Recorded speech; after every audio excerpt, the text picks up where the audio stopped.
I take it it'll be a long while till our long rest, huh?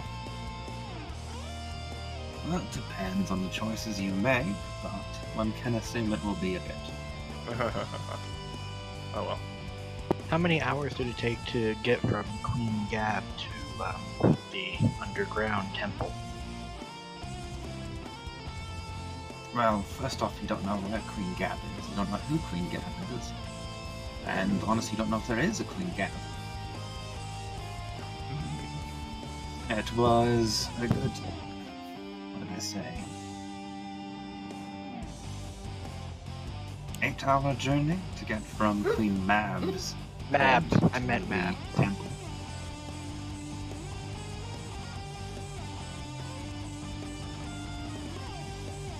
Basically, in the snowy terrain, it was a good day's travel.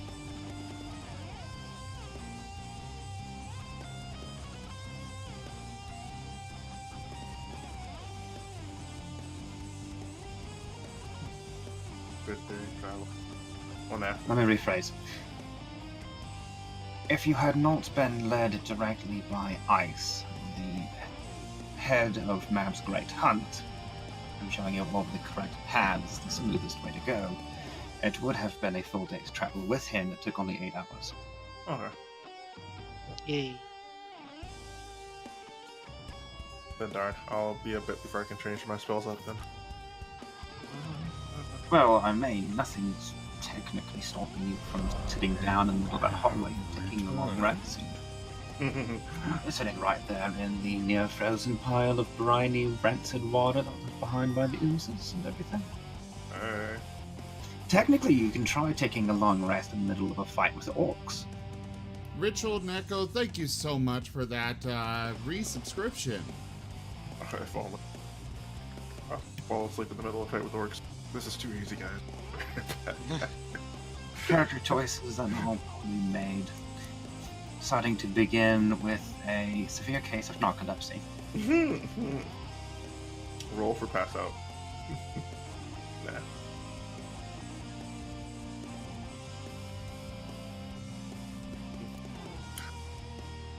I'll take my chances waiting for us to end where we are. It's just to change spells. Although, speaking of spells, I probably stop using.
excitement grows.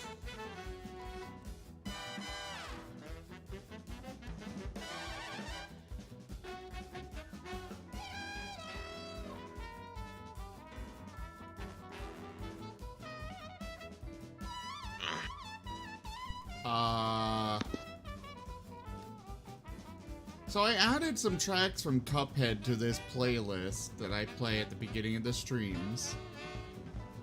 Google Play removed those songs from the playlist a while, like months and months ago.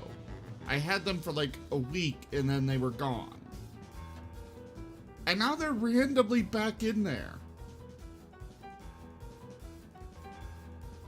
Obviously, Google Play has deemed you worthy of Cuphead soundtrack. Just accept it.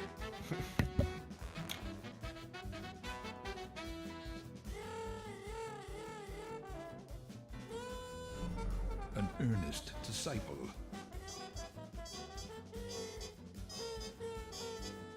This song started and I'm like, wait, what is this song? I don't remember adding this to my playlist. What is going on? I go look and it's like, oh, okay.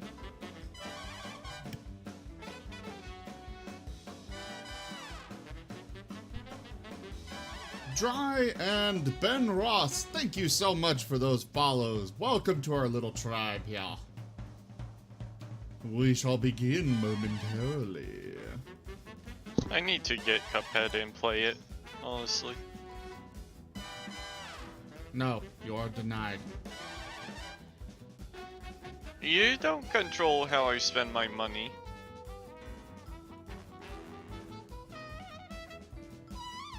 Yes. No.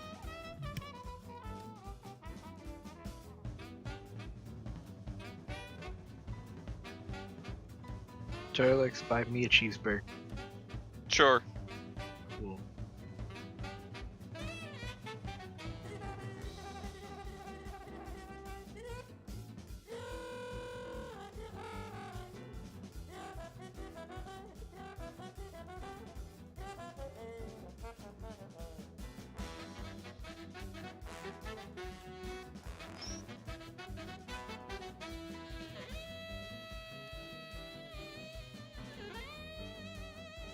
We're still waiting for people.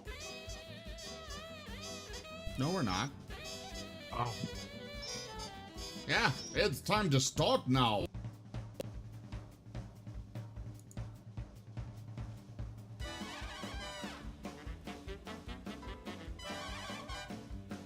We very much want a ninja, but unfortunately she can't make it every week.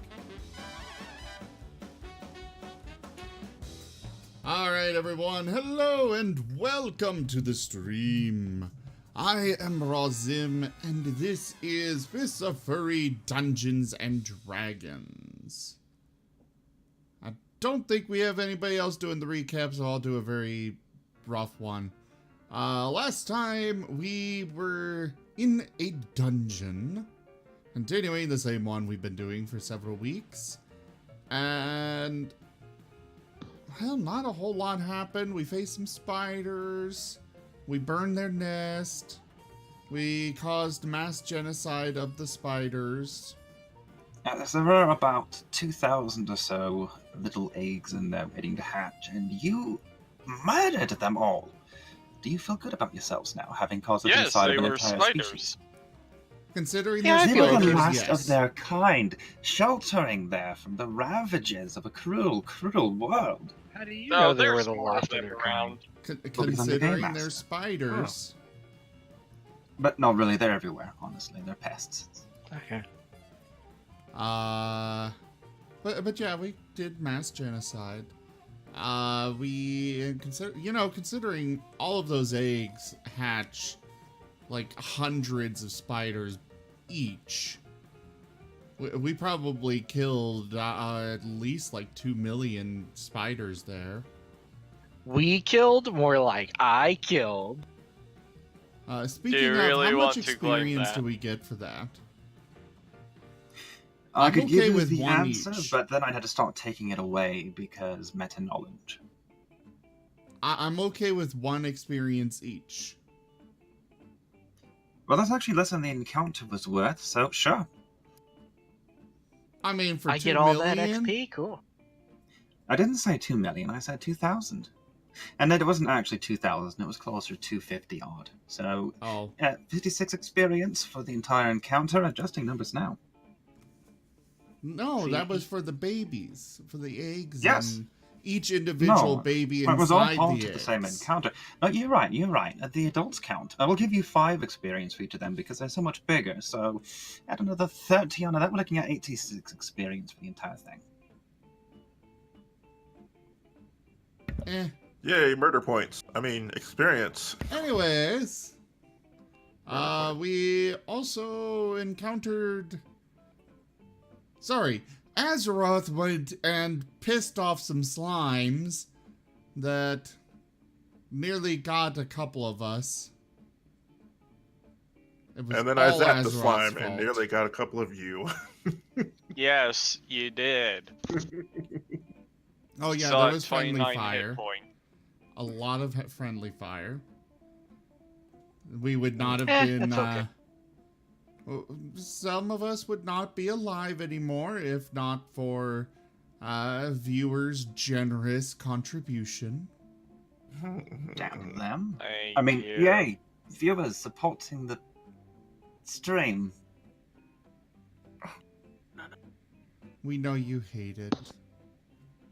Well, Anyways, what's the opportunity for an actual PC death, and a dramatic one, no less. It's every GM's dream, honestly. especially when it's not even your fault that they die. Yes, It's yes, another it's not even my player's. fault. They can't blame me for it, but they can bicker and infight and realize that the world is, as has been mentioned previously on the stream, a hard, cruel place to live in. I like the part where it was just random as heck that everyone suddenly took lightning. I like the part that it was the cleric who did it. Yeah, what a bit of irony there. I hate Blue all dude, the you parts almost to made this. Mahal solid. No, it could be worse. I could have been a doctor and did it.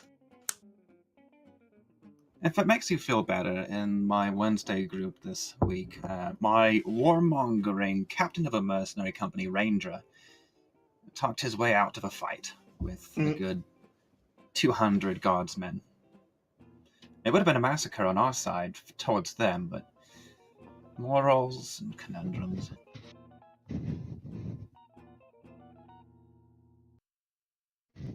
Anyway, yes, you are presently in the Temple of Unknown Origins and Purpose, because you haven't researched that part yet, on the directions of Queen Mab of Air and Darkness, one of the 2 prime leaders of the Fae in the Fae Wilds.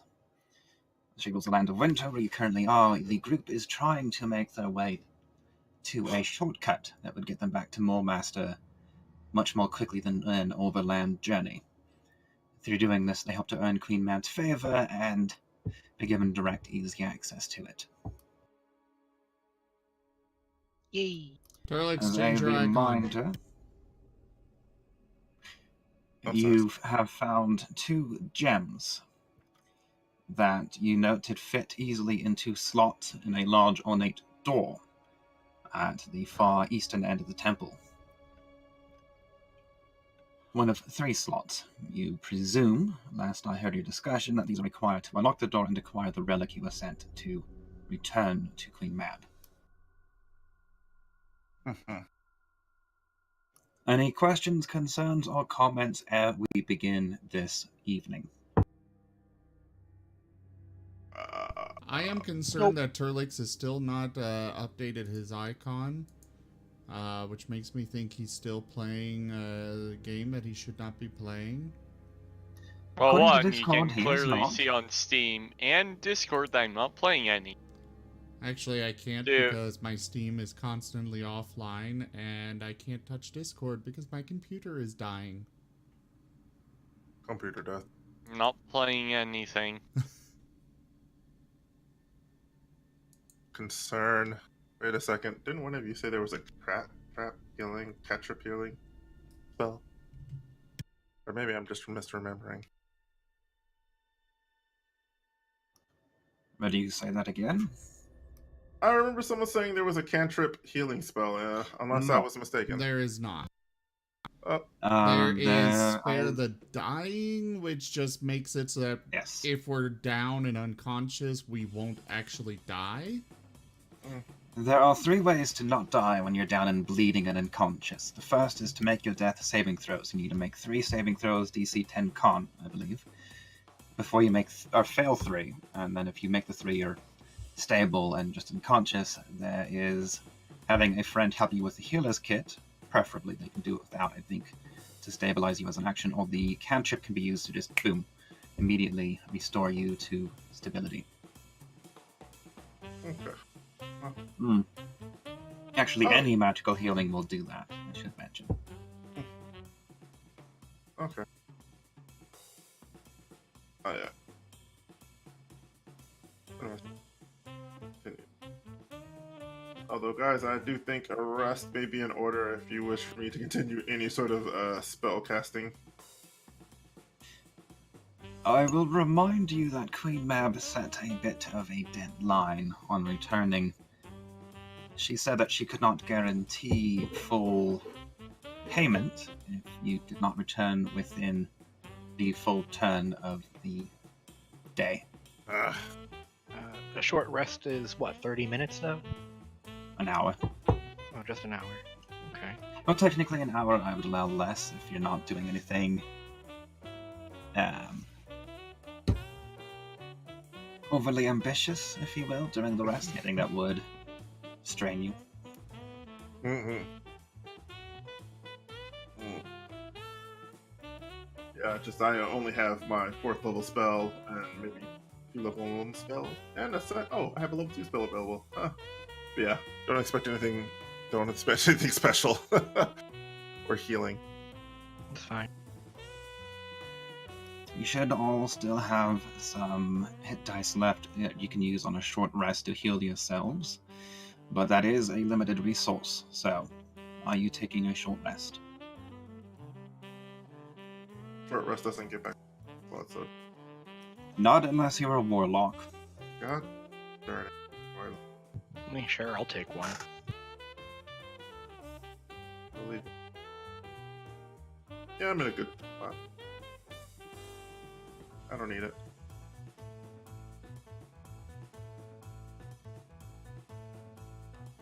Am I able to do something like sharpen my weapons during a short rest? I don't see that that would be an issue. It's usually more an at-night thing, but I know in previous edition there has been a mechanical advantage to that. I don't think there is one in 5th edition, so if you just want to say that's what you're doing for the short rest, that's fine. I don't think there's ever been an actual mechanical. There is. You gain an extra point of damage on the first use of the weapon after sharpening it. Oh. Yeah, that's what I meant. I'm just going to use my whetstone. Well, think that's I would Pathfinder, say though. we should go ahead and take a short rest and use some hit dice. Considering most of us are hurting enough to make it worthwhile. Elysian. Meh. I'm looking at the So- D&D wiki on the whetstone. We'll hole up in this room and rest.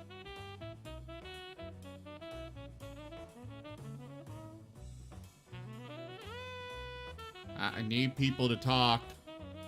Yeah. Here, Mm. going to be using my hit dice. I'll still refrain from using mine. I feel at a good spot. Well, you were out of range of your own little duplicitous attack there, so you shouldn't need it. I mean, he's still taking 19 I'll only points use one. of damage. Okay. I'm all set now. Same. I'll use a second. Alright.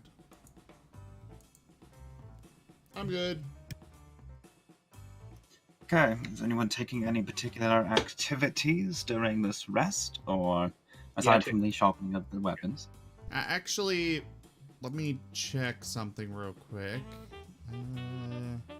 It's a minute per weapon that I work on, and I'm only going to be sharpening my spear. Oh, that's only on a long rest. Alright. Then, no, I am good to go.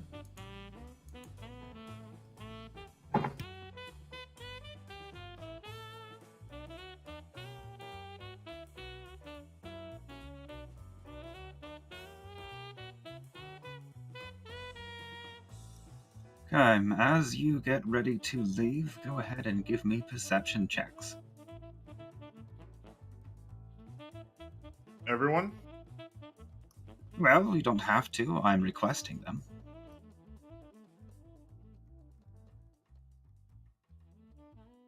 In the tower or outside? In the tower. In the Okay, tower, make please. Just making sure.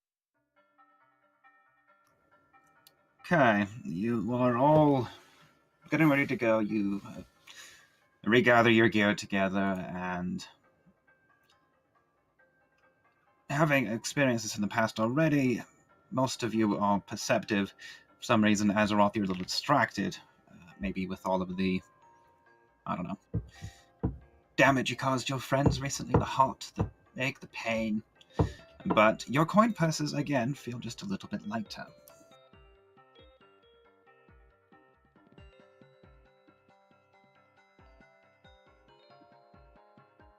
The sprites took our gold again. We really need to deal with those sprites. They took our gems! Because I don't want to be broke again. That wasn't very difficult the first time. How much did they take? It doesn't feel like they took much. You might be short a handful of gold pieces at most. I still think we should just huddle up next time and little thing I have to detect them. But how long does that spell last is the issue.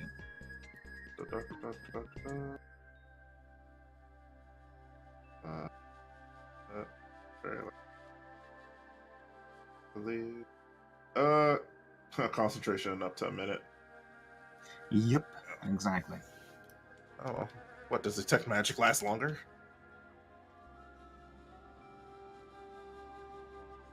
No, the issue is that it's not a cantrip, so you can't keep it going constantly.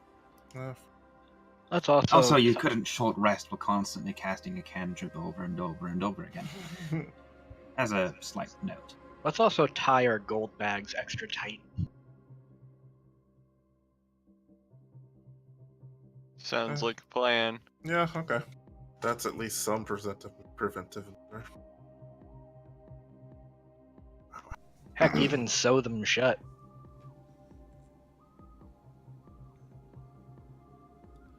I mean, mine are kept in a pouch right on my chest. Yeah, they're sneaky. I believe... I don't remember who it was actually. Was it Tato or Elysian? One of you made a check last time and learned that they could turn themselves invisible, so... Pretty sure that was Tato. Invisible doesn't mean Undetectable. no I'm smell. aware. And they still managed to sneak past you. Literally right Well, under my nose. They did it. Literally right under your nose. I don't And think they in have fairness sense. to them, you chose to take a rest in the room filled with reeking, briny water from the oozes. Oh yeah, by the way, let's did we already loot the pool?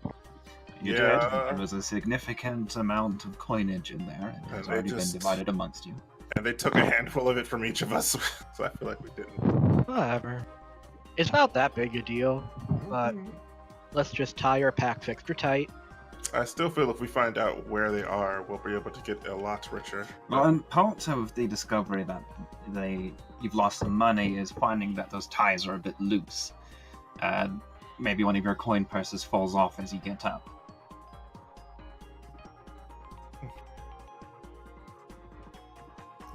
Anyway, as a slight reminder, you are in a lovely ice temple. The architecture is very gothic in inspiration, or perhaps the other way around, all things considered. The walls, ceilings, and floor are all constructed of different shades of ice, ranging from black to dark greens to indigo blues. The ceiling is a good 20 feet high in most places, ranging from 10 to 15 in many of the rooms, and it's a really massive location underground. Alright, guys, ready to check out the other rooms.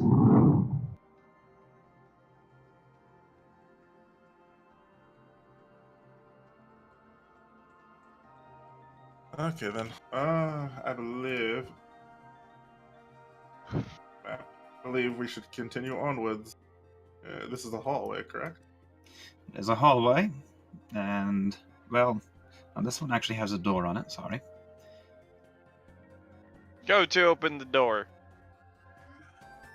Alright, opening the door. You don't want to knock first this time? Get the creatures.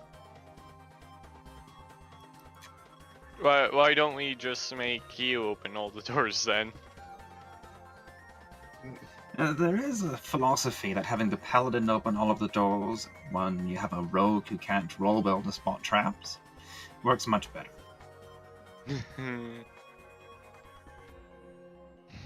Anyway, it is another hallway extending down. There is a door there on the west and one to the south. The one to the west is a little bit more, I don't want to say ornate because everything here is ornate. It looks like a normal everyday door, but the one to the south looks a little heavier, a little more rugged, like maybe it serves a more common purpose, if you will. Tato doesn't trust it. The whole hallway. Tato, we cannot The hear door you. rolled a 23 on its bluff check, so please roll a sense motive. Anyway. Tato, wants you to are look around. incredibly quiet. Okay, how's this? Much better. Okay. Tato will look around for traps. Okay, give me a knowledge or intelligence investigation check. Actually, if you want, I do have I do have find traps. That's a spell. Save your slots. Yeah.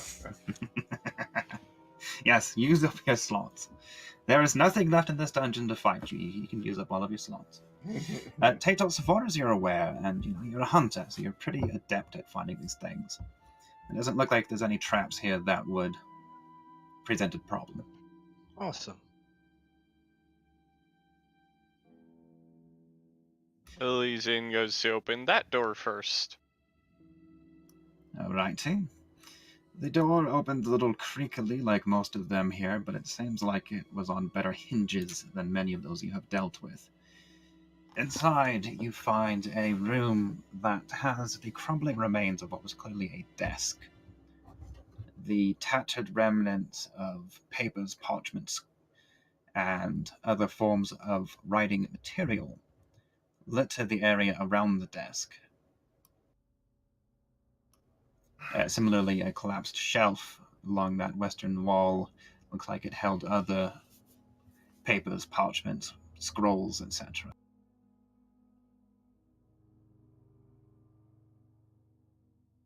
Oh, only one thing to do is go look through if anything's useful. Okay, give me another lovely investigation check. Anybody else joining him in the room? Tato will Excuse look me. around the rest of the room.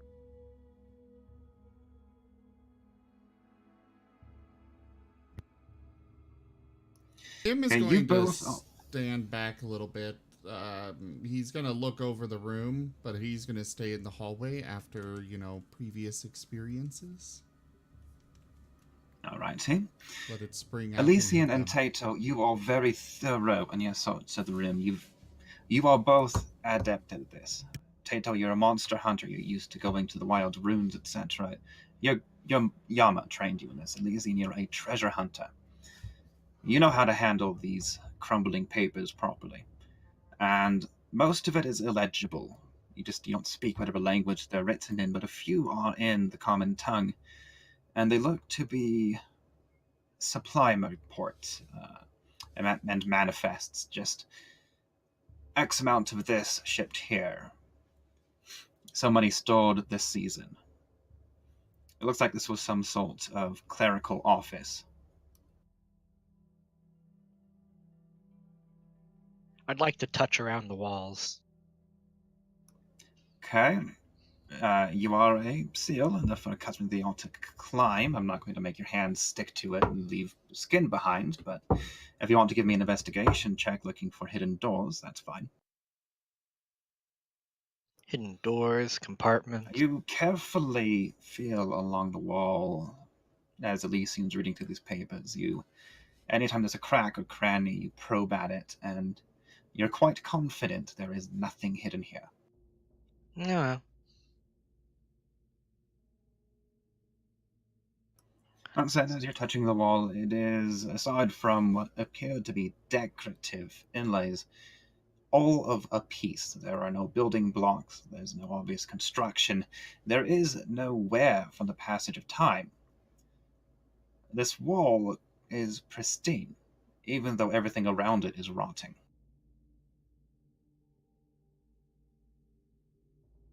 It's a pretty wall. Well, it's an absolutely gorgeous wall.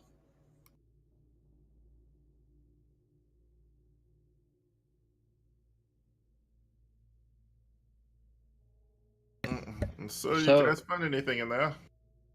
I don't know. Elysian, any false bottoms? Huh? Yeah, I was reading these papers. And there's not really enough of a desk left to have a false bottom, if that's what you're talking about. It's a Yeah. crumbling pile of rotting wood. Dry rot, Okay. but still rot. Nah, there's like nothing in here. I want to open the south door. I'll do it. But you know me, I'm gonna knock first, because I'm nice. Yes, knock in, let the monsters know we're here. Yes. For a monster hunter, that does seem very, very, very not smart to do. Fine, I'll open the door with all quiet. There If you you like, go. you can give me a stealth check to open it quietly. Mhm.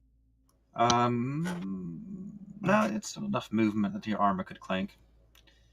If you have, I think you have medium armor. I Yeah, have a I'm spell wearing for this, armor. cry. No, yeah, I'm wearing like the heaviest medium armor possible. Yeah, you're going to clank, but I'm should gonna- automatically apply the disadvantage for the stealth. Go ahead and roll it. I have a spell for this, cry. But do you have the spell slots to spare? I And also, know. Pass Without Trace is more of a don't be tracked thing than a don't be seen thing. It's not Really? invisibility. Yeah, Okay. but it does make you silent, so it would stop your armor from giving you disadvantage. This is true. I could also cast Pass Without Trace. But I could also cast Silence. You're right, they have changed this one significantly in 5e. Thank you, Zim.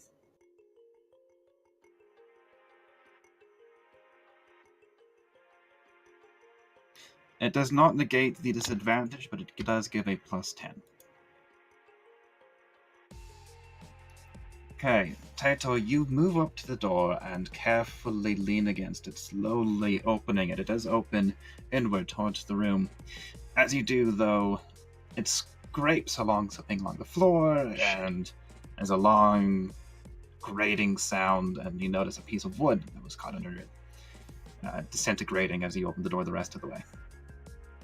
The same dim light pervades this room as everywhere else. Give me a moment while I reveal it.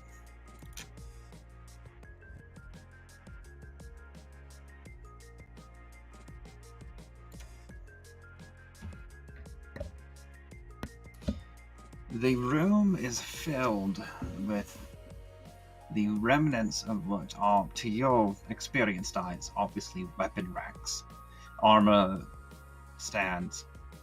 This was some sort of armory. Most of what was here has crumpled away in the passage of time, but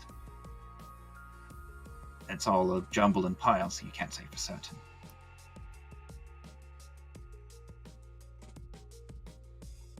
Nim's gonna go Interesting. into that little bit of hallway and take a peek around the corner. Okay, that is another doorway along that west wall there. Again, it's a wider doorway, the same utilitarian build as the one you just went through.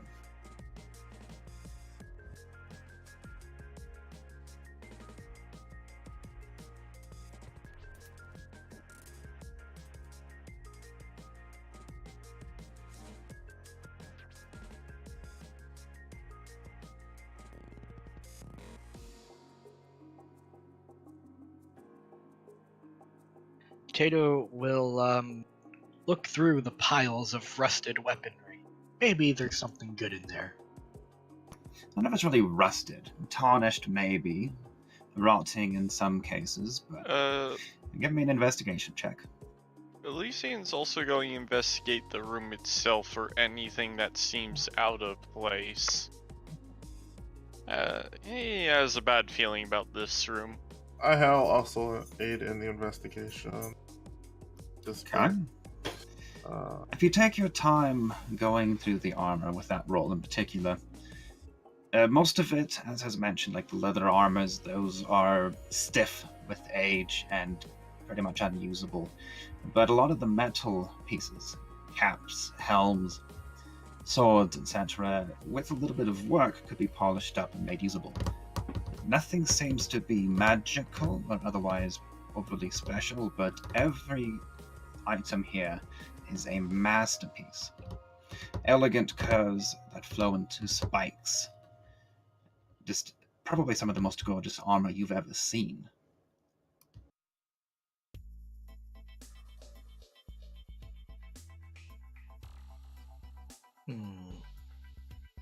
With a little work repairing them, you could assemble just about any armor from this that is a mostly metallic base, so like chainmail or a splint mail. It is all of standard metal for mechanical purposes, though you don't quite recognize what they're made of, or you might be able to sell it somewhere. It is very fine work. Ooh, excuse me. You should take some of that. I get a home. feeling that this armor is about to be animated. You catch a glimmer of cold blue eye staring back at you from the helm you're holding. Now, so far as you can tell, the armor is unoccupied. Oh, cool. At present. Azeroth, are you able to check these out for curses? Unfortunately, no.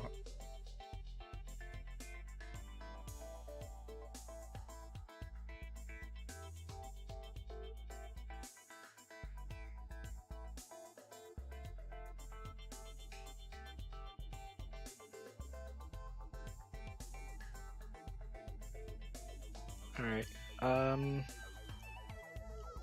Tato's gonna do what he did before and look for any hidden compartments or doors around the walls.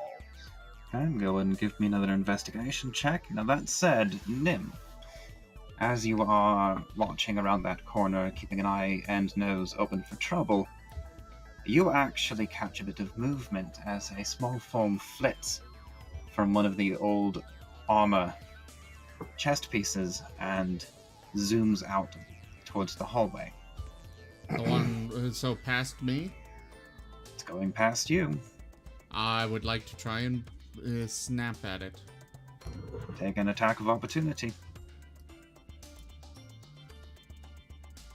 I suppose pack tactics probably wouldn't actually work. Well, I am standing Nothing right is close to you. threatening it. Yeah, so that's the very much thing, not. is that Azeroth, you're not threatening it, so it'll Mhm. just be a straight roll. Oh. Aha! Oh, good heavens, that hits. You snap out with your dog-like reflexes and catch a winter sprite by the wing. I'll do a growling noise loudly. It's the kind of, grab to to hold it and not let it go. But Okay. not particularly try to hurt it. Startled by the growl, Tato goes over to investigate. He That's can't what really I- talk with his mouth full, but you know. It's right behind me. It's like the heck. Oh, yeah. Alright. What's with all the growling over there? Did you see Oh, You're is it using still- a grapple. We'll use your roll already, because it's the same for you, but then we'll get a defense roll. Would we be able to see what's in its mouth is the real question. Okay, you successfully grapple it. It is caught. Will we And- be able to see? Go ahead. Yes, if you look round at the growl, you see a small creature. It is blue-skinned with translucent insect wings, fluttering along in Nim's grasp. Congratulations, Nim, on finally beating their stealth check. Oh. Oh gosh, do we have a way to capture him? I mean, he's so small. Anyone have a jar? Yeah, you do have that magic jar that had the milk in it. It doesn't have milk in it anymore, does it? I think Grandma Yama took that actually. Yeah, I thought Unless she gave the bottle back. I think Oh. she Sorry, gave if the you bottle asked back. for it, she would have given the bottle back. I didn't. But we do have our ration jars. I could just eat a ration. You're gonna They're stick it not in a usually, can. That's nice. They're not Oh. usually actually in jars. They're usually like little packages, kind of like meat comes in. Are you talking about the canned fish? Oh, Yeah. So you're Well, we- proposing you trap it in a clay vessel that smells of fish. Well, we do have potions. I mean, we can easily empty out one of those and. Potions are usually actually in those little, I think, a chemistry tube. Darn it. They're quite a bit smaller than you think. And yes, least this would be a fitting punishment for the Fae organization. that kept stealing from us. Yeah, fair actually. Can we prove it's the one that stole from us, though? Well, it's beside us to this point. I mean, and so far they've been sticking with us wherever we went. I would definitely assume if he's not, he'd be with a group. If he's by himself, he's with a group. Think we should search it for the gold Well- that is taken then. We should trap it first, so that way he doesn't have to keep grapple checking. Yes, what I'm saying. Give me an That's a fair intuition idea. check on that concept about searching for the gold. inside. What's an intuition check? Sorry, wisdom. Give me a wisdom check. As It's far as searching inside. for what now? Insight, thank you. It was an I word. As far as what? Capturing it and searching it for the gold. Oh, I said capturing it. Well, yeah, okay. I'll roll mine. You want it in the tower, correct? Unless stated otherwise. Okay, that is sufficient to realize that this is, think, almost Tinkerbell sized. It couldn't hold the gold and hide it on its person. You would imagine that the reason they're only taking 5 gold here, 5 gold there from each of you is that's what they can carry back to wherever they're nesting. So that's like saving up interest, and I would want a return on my interest. Thank you. We don't have to be greedy about it. Hey. So we again, shouldn't. this is a tiny figure. There's still a Pale skin, just a hint of blue, but mostly white. Blue, frosty hair, translucent insect wings, dressed in a simple white tunic that looks like it's made of frost, and it is about 6 inches tall. It is currently struggling and screaming incoherently in Nim's grasp. Like I said, this is like a thief caught from after stealing. He returned what he's stolen. It's not us robbing him. Does anyone here speak Sylvan? We all do, I think. Yeah, I- Rika gave that I- to all of us. So Yeah. I was gonna say, I think you did. So you will all understand it is basically screaming to the left. Yep, I know We have Sylvan. influence. Oh dear. Yes, that's all, but not too. Awesome. Let me guess. Make the sprite 6 feet tall instead. Yes. Please make it 6 feet tall. No, don't make it Oh my 6 god. feet tall. Make it 6 feet tall and just burst out of Zim. Zim dies instantly. Because Oh of my it. god.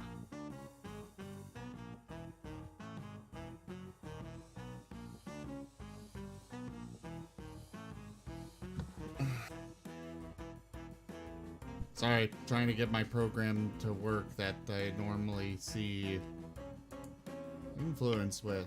There it goes.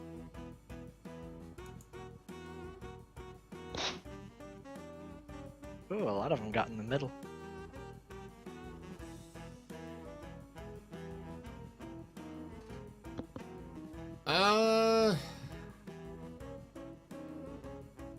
This might be a game-breaking one, Digi. I'll leave it up to... It's kind of on the fence there. Post it for me. I'll take a look. In the meantime, the rest of you think about what you want to do with this little mongrel. We are going to move into initiative rounds if you take too long. You know what? Digi, just redeem a minor one, and we'll call it good to go with this. Just redeem a minor one. It's not quite a game-breaking, really, but it is more than a normal major. So, just redeem another minor, and we'll call it good. Okay. Provided, you know, Mahal accepts it. I will start considering ways to work that in, but so noted. Alright, I will accept it.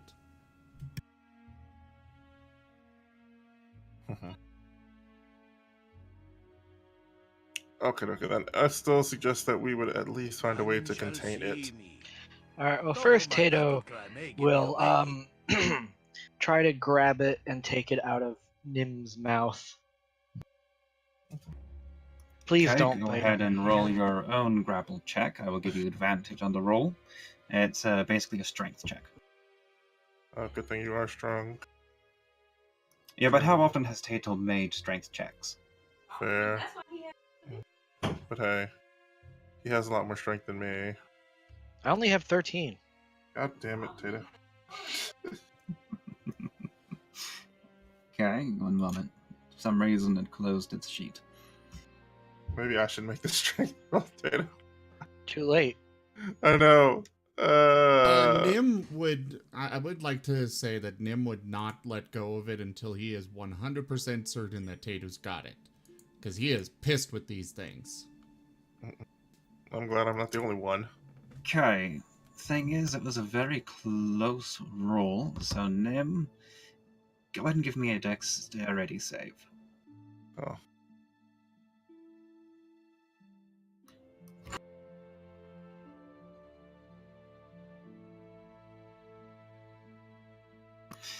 Nope.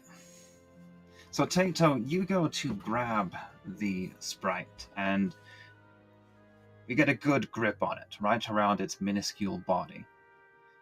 But just as you think you have the firm grasp, and Nim is letting go, it wriggles out of your hand and darts away. Dang it! Oh well. I guess I should have been the one to reach for it after all.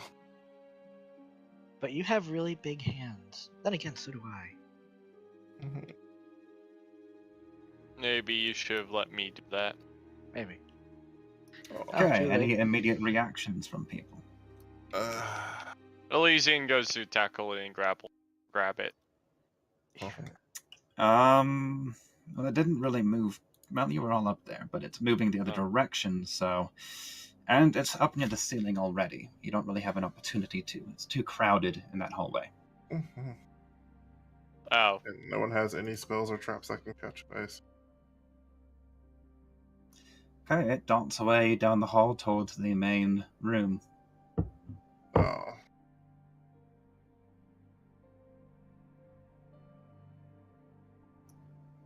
What are you doing? Well, since we can't get it now, and can always go to the main hall later. Well, we'd have to re-find it. Slowly and quietly open up this door. Okay, those of you remaining in the hallway, give me a perception check.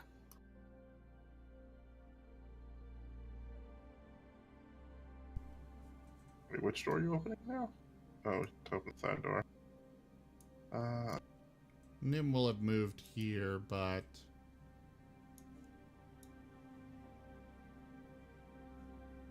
Am I still considered part of the hallway? Well,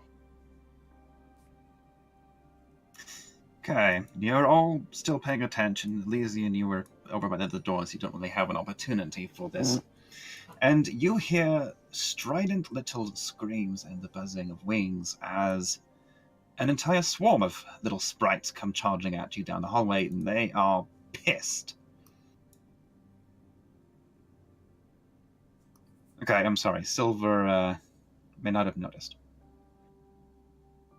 No, no, he's right on the edge. He noticed. Especially with those wolf ears. Initiatives. Everybody roll for initiatives. Ignore that, Nim. Sorry.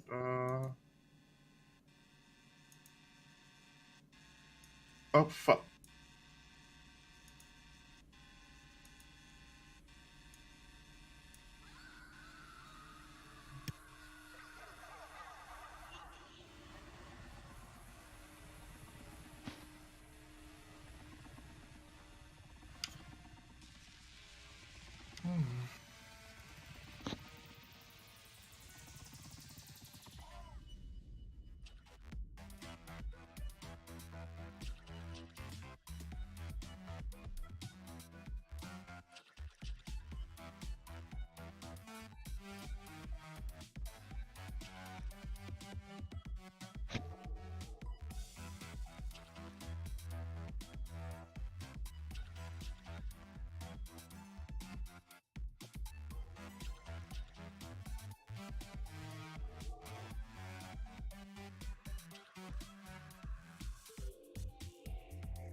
Alrighty. Here they are for your viewing pleasure.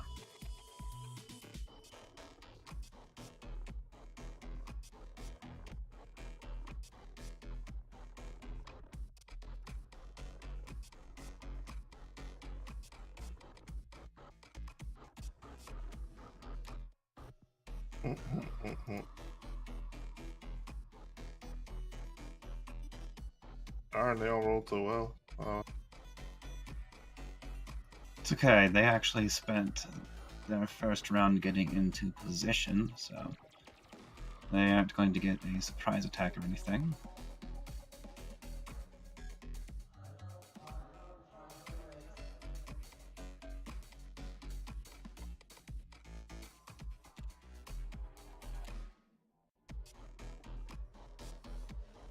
There we go. And oh heavens, so much that I need to do for this. So, I'm going to go ahead and give you guys first reaction on this. Despite their good rolls, because most of the ones on the top moved into the room to get into position. Crickets is not here at present. Elysian, you're up first. You look behind you as sounds begin to penetrate the room you're in, and see a veritable swarm of these little pixies spewing into the room around and about your friends.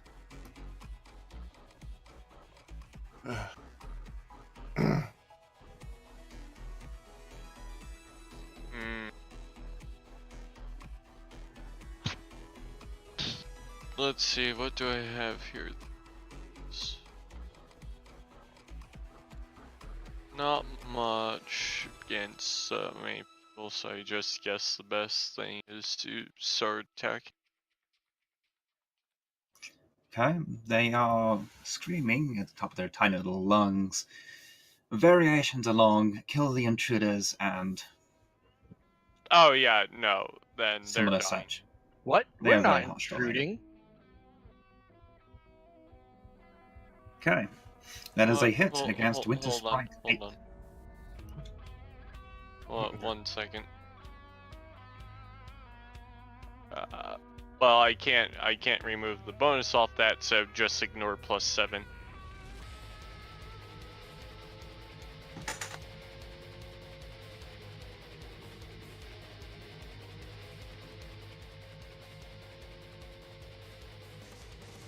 Okay, you kill Winter Sprite 8.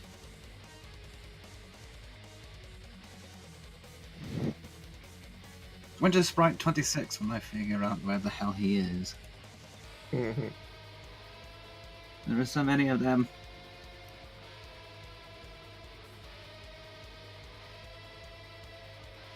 Maybe because he's not on the map yet. I thought I put him down. There he is. Is going to retaliate back against Elysian. And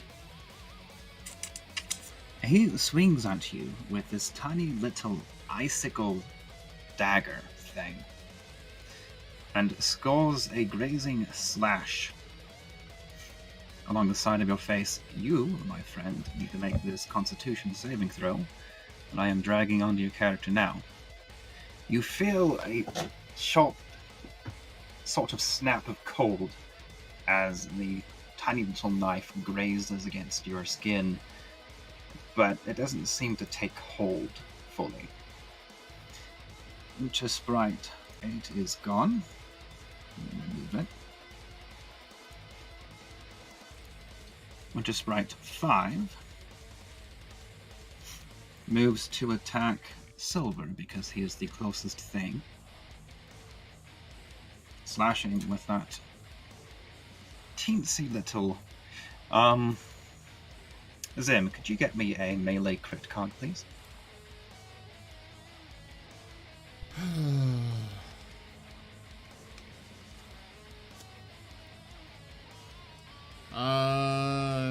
What type of damage? It is slashing damage. This is going to hurt. You are vulnerable to slashing damage for 1d4 rounds. Okay, I will say that takes effect after this one hits. So 1 Otherwise, point it of would slashing be damage Yeah, it would be normal damage otherwise. to Silver. So go ahead and advance that. We will take note of it for future reference. I don't think any of them else will attack it just yet. Sprite 17 flits over to Tato. Actually, no, he's in the back. He is going to do something a little different.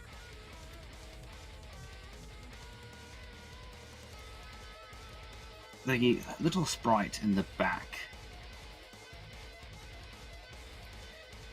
begins chanting in Sylvan, obviously casting something magic.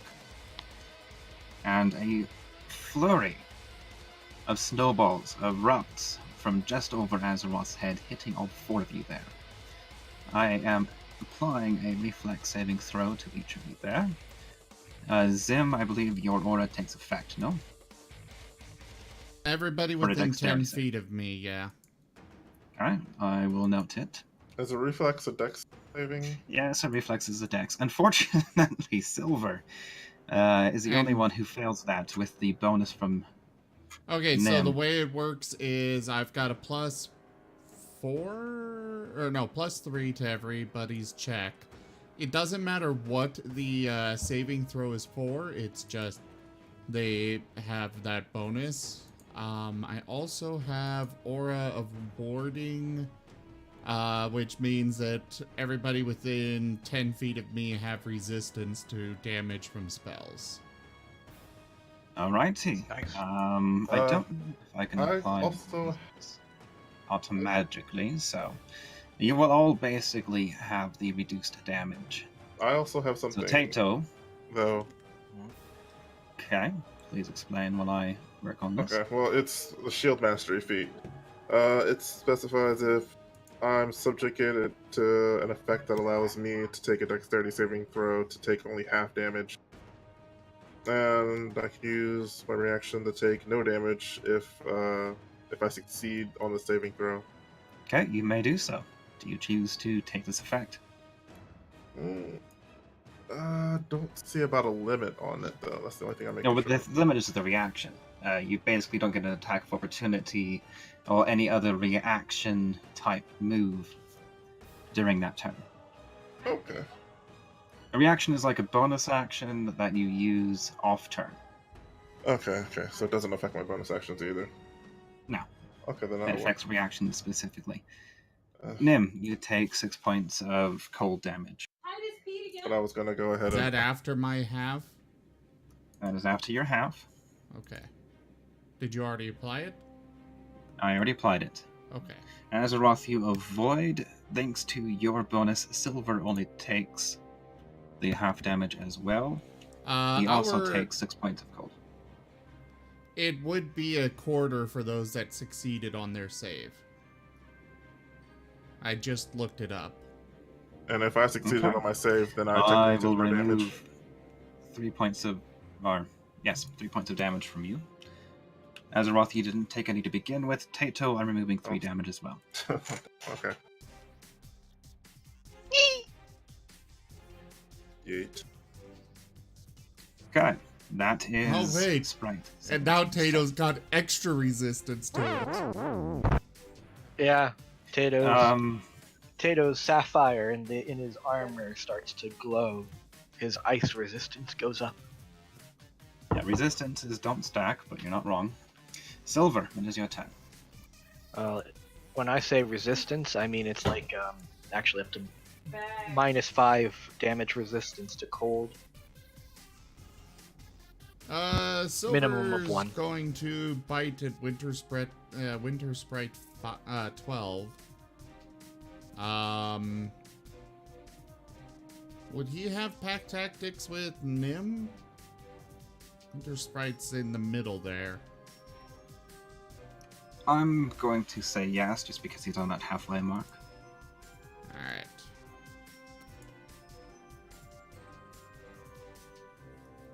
And Silver misses, the sprite darting into the air above his reach, sticking its tongue out and blowing a raspberry. Yay. Azeroth, that stung a bit, but you managed to avoid most of it with your shield. It is your turn. Huzzah. Time for me to waste these very best. I'm going to... Well, actually... Yeah. You can move this way. Yeah. And I'm gonna take on 1 and 5.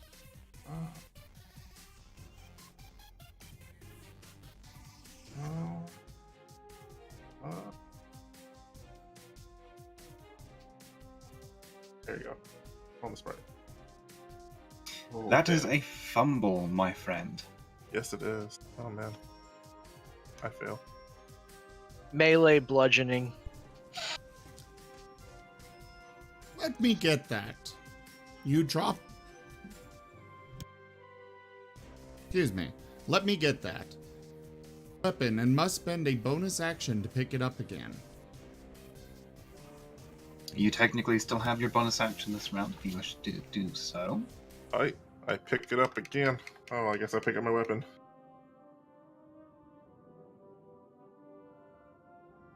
I have a then- question. Hmm? Do bonus actions have to happen after the action? Nope. Okay, cool. Bonus actions can be taken whenever. Yeah, yeah. Awesome. And I guess I'll end my turn. I don't have anything left. Well, Tato. Tato will yell in Sylvan, "Enough! We are not intruders. We're here on behalf of Queen Mab. She sent us here to pick up an artifact." Give me a persuasion. I think is the term for this one.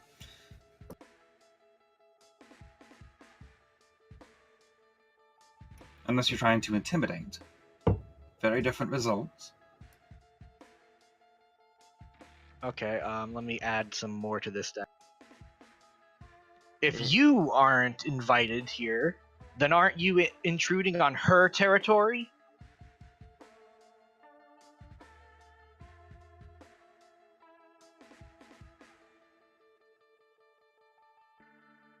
Will you count that as intimidation or no? It's depending on how you want to tone it, and we'll have different He's results angry. if you succeed either way. If you want to call that intimidation, then roll intimidation. It's really not, though. I'm gonna use persuasion. It could be termed such. It's all about the tone he uses and what result you're trying to get. Are you roaring or are you just talking about it?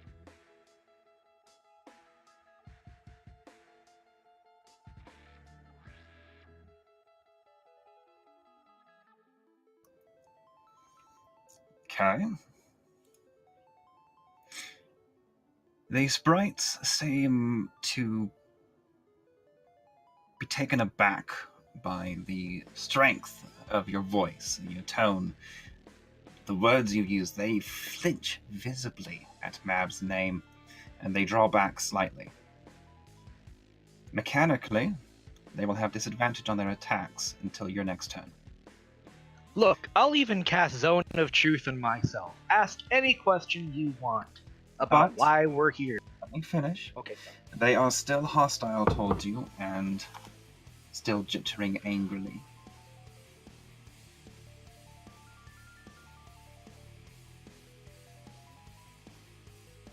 Alright. I'm going to say that was your bonus action. You can take a standard action and a move.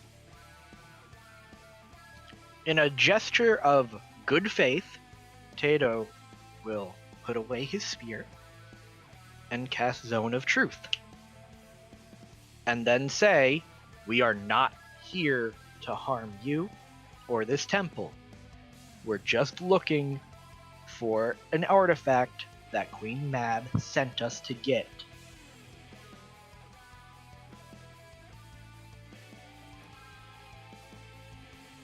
There's a momentary pause, but building amongst their ranks, you can hear a whisper repeated again and again.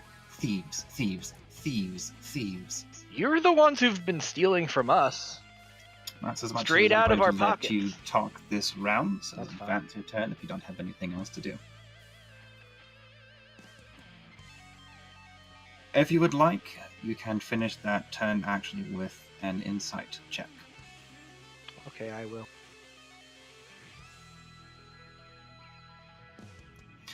You have absolutely no clue why they're hostile towards you in that vein. I mean, Nim biting one of them, maybe. But what they mean by this thief accusation, you can't tell. The motivations of Fae are difficult enough, much less these tiny little ones. Sprite number 10.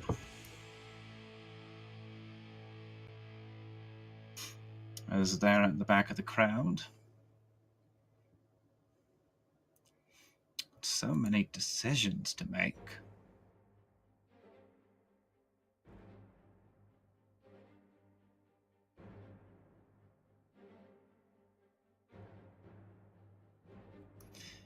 Sprite 10 waves its little hands and points in the area, the same place that the snowballs erupted earlier.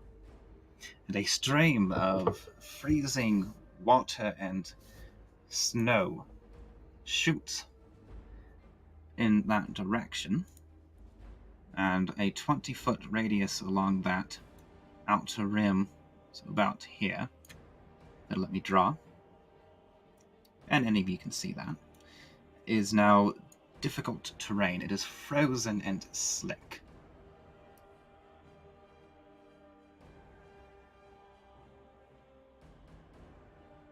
I do not see your drawing, by the way, but... I am not surprised, but basically within 20 feet of the entrance to the room, so where Nim and Silver are and extending back into the hallway 5 feet past Tato. Any of you who start your turns in there that it is. square will have to make a reflex save or fall prone. That's a weird place. Okay.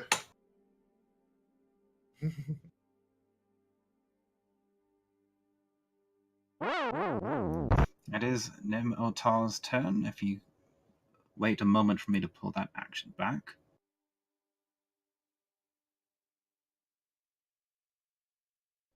And you actually have advantage on the save, so nope, you make it anyway. And the area is slick, but you manage to keep your footing. All right.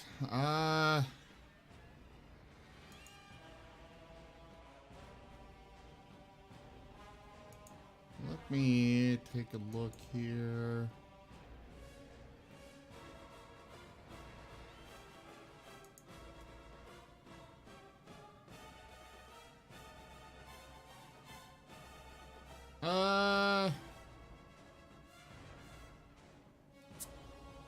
Ideally, he would do a howl to do the most damage to those around, but that would also include Silver and Tato.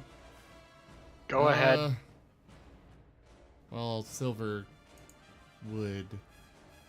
Well, then again, you guys do have an extra on the save, so yeah, we'll do that.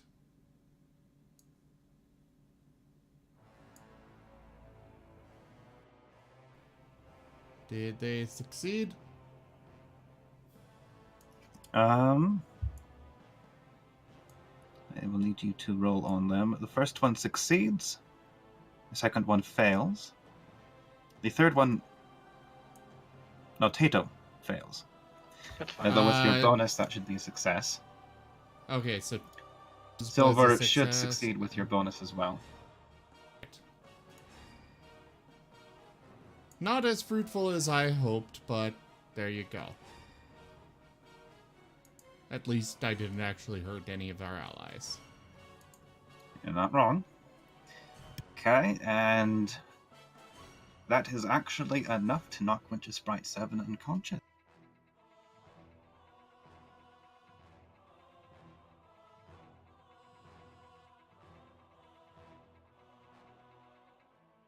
Zigzag is not around, Shenzi is not around, they're busy exploring other areas or what have you.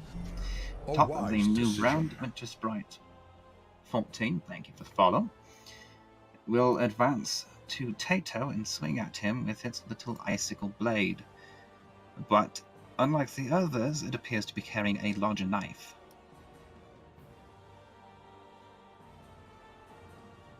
It hits Tato, dealing...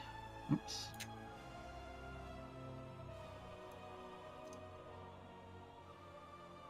...2d6 cold damage, modified by your armor. You should only take 1 point of damage, but I need a Constitution saving throw that I'm rolling on you now. You also feel that icy snap that Elysian experienced, and you also resist it. Tato just seems annoyed at this point. Okay, Winter Sprite 16 will stab at Tato with the same larger knife. They're really not happy with you, by the way. And with the disadvantage, he misses. Good job on that Intimidate roll. 17 advances to Nim and attempts to avenge its injured comrade. Attacking against you, he also has disadvantage and misses. 12. Will attack Silver, I suppose, because they are... Actually, no. Nim howled and hurt one of its friends. It's going to advance and attack at you.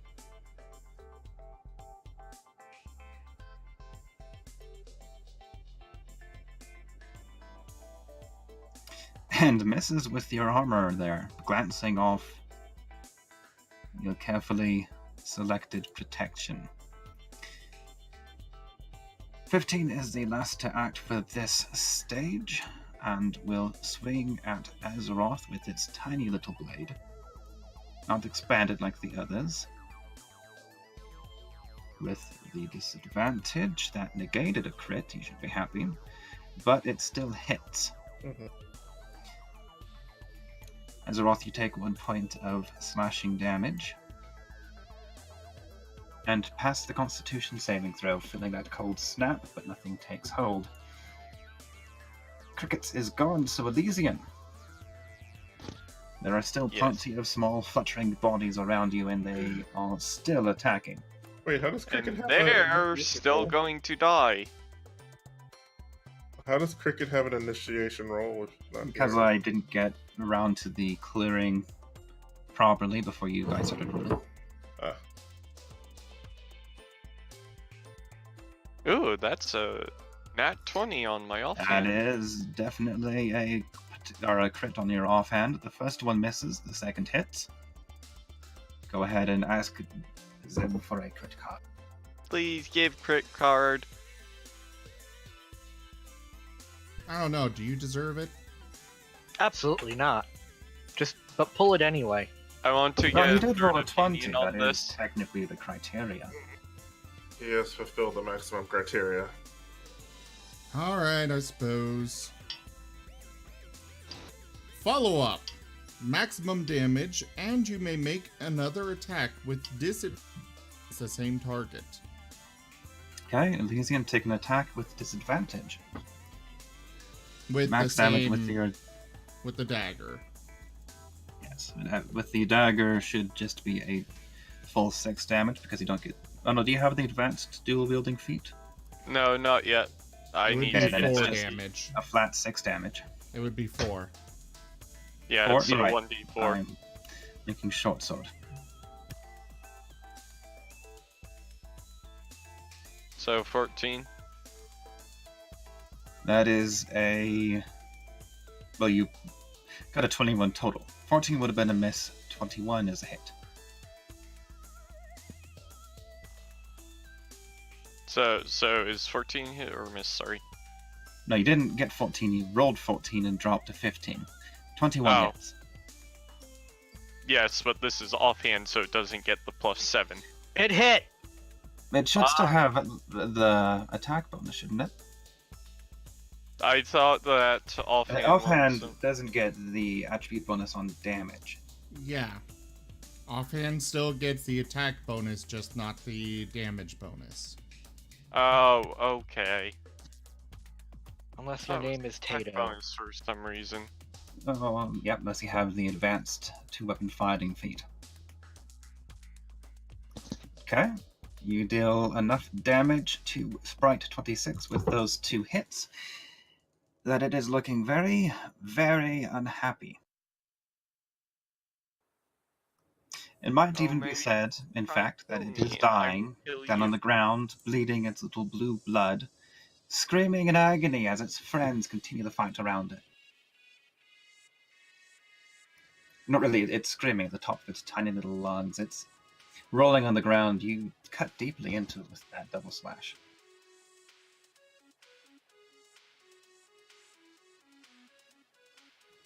In fact, they're a little angry at you, but they're angry at all of you.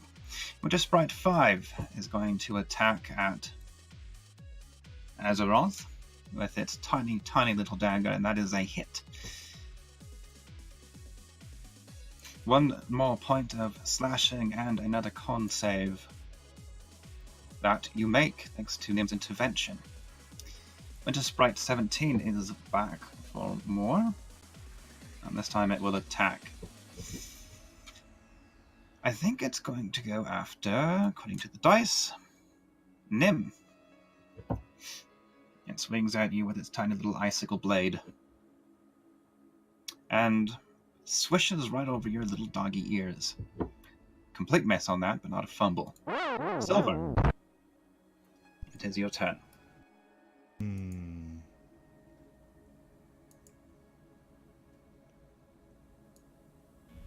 He's gonna bite at number 5.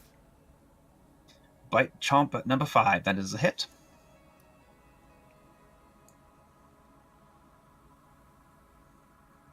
You crunch into number 5 like it is a little lucky charm, and its broken, bleeding body lies in Silver's mouth. He'll eat it. Of course he will. That's not good for you, though. No, but, you know, it's a kill. He'll eat it. In that case, I will rephrase. It crunches in his mouth like a crisp little milk bone, and he noms it down. Azeroth. Moving. Crunchy. Oh my god. Attacking.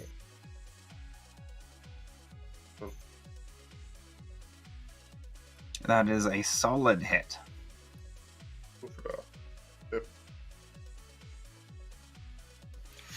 Roaring in defiance against the little pinpricks they're doing against you, you swing out with your ornate hammer and just splat this one against the wall. It is a pale blue smear. Alright, let's do it again! Oh no, I'm sorry, that one's still alive. Never mind.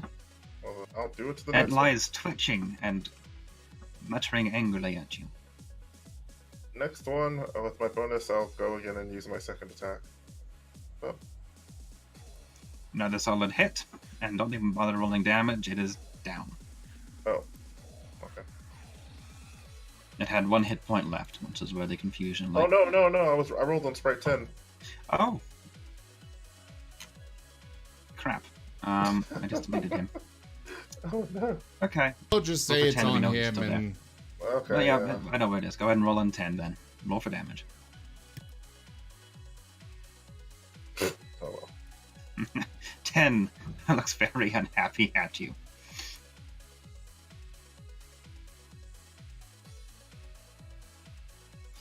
That is your actions. Go ahead and pass the 10. Cracker go. Huh.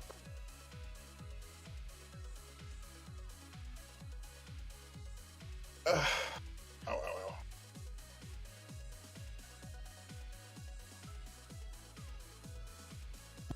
Hey, don't tell me I didn't give you an app. Tito will unsheathe his short sword, just his short sword, and attack, or I should say slash at Winter Sprite 14. Okay, roll for the hit.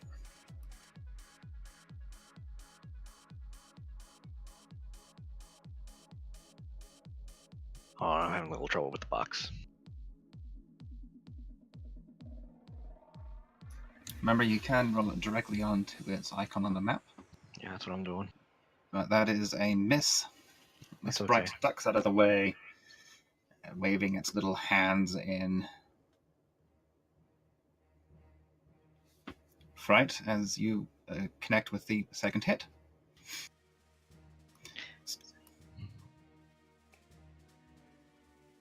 Roll for There's- damage. It's like I never had to fight anything so small before. No, basically, it pinwheels its arms, ducking away from the first strike, and you follow up on the second, cleaving it in half. 2 little halves of pixies, sprites, pixies, same thing, crumble to Tato, the look ground, at the rest of- twitching and leaking blue blood. You think I like doing this? I don't. I don't want to do this. If you guys would put down your weapons, we'd stop.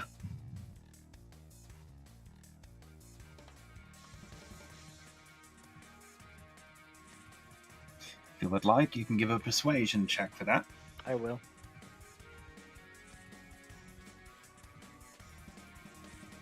What? That was... How did that... Okay.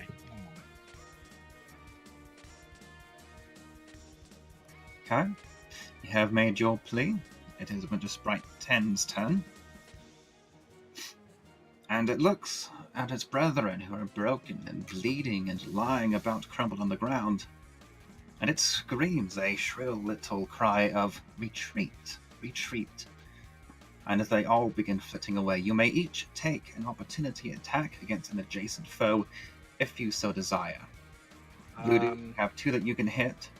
Silver, you have 1, then you have 2. Tato, you have 1 or 2 that you can hit. Lizzie, you don't have an opportunity. I will wish to grapple at least. Well, try to Wait. grab them. Can I use my opportunity to cast Hunter's Mark? It's a bonus action. And the range is 90 feet. the choice is up to Mahal, but I know. normally, just because I don't know what Mahal There is knows of the actually a rules. feat that allows you to use Yeah. cantrips as reactions, so I'm going to say no. I'm sorry. That's what I was gonna say. So we get opportunity attacks on whichever ones we want. Similar with grapples, you can't really take that as an opportunity attack. This is them flitting away from you suddenly. Tato's bound You by can try to take another hit. Nope. Tato's bound by the zone of truth still. He meant it. Nim's good.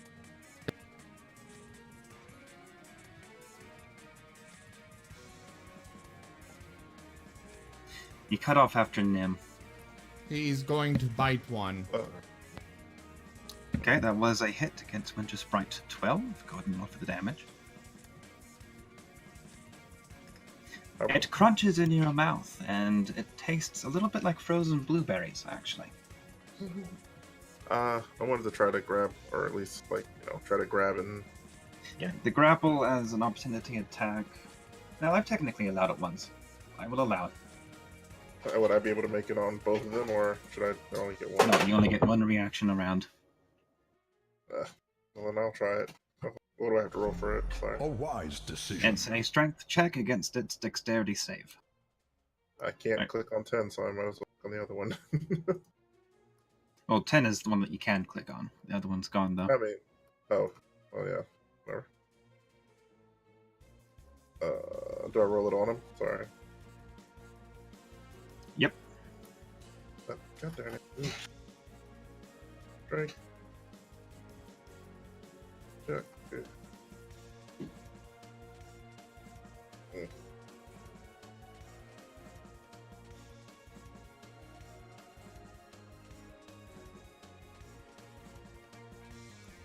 Well, it fumbled on its save, so you catch it firmly in your meaty paw. That was all. I shan't let it go.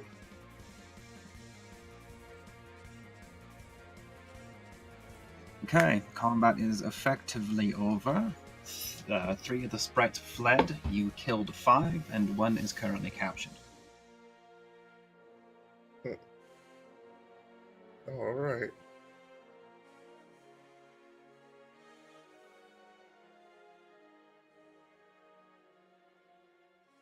You know what? I completely forgot the church's stances on capturing and torture.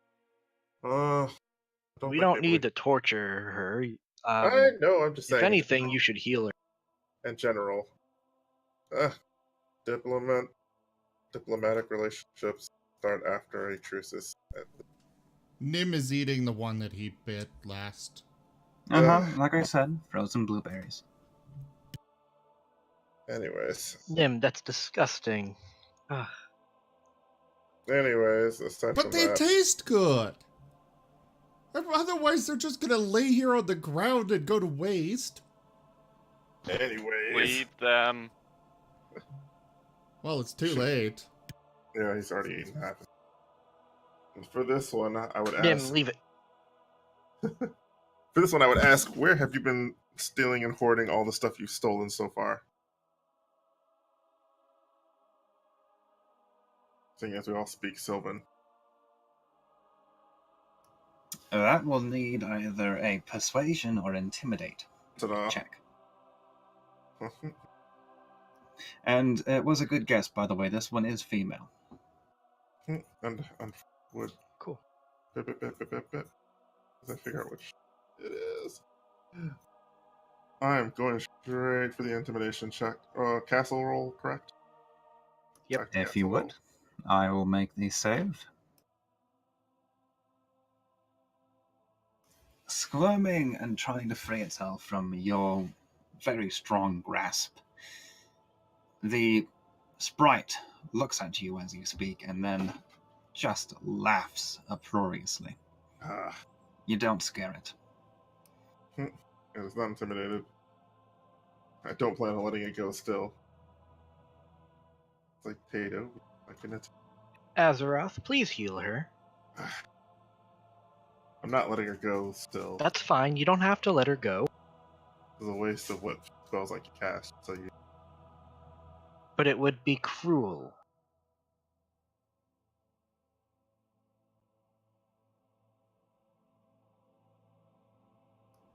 What are you using stealth for? Nim's going to try and eat another one of the fallen ones. It's up to anyone else if you want to try and spot Nim doing that. Yes.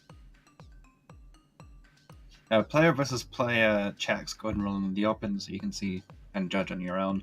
But Okay. Tato, you definitely see it. Hey, no, leave it. But they're good!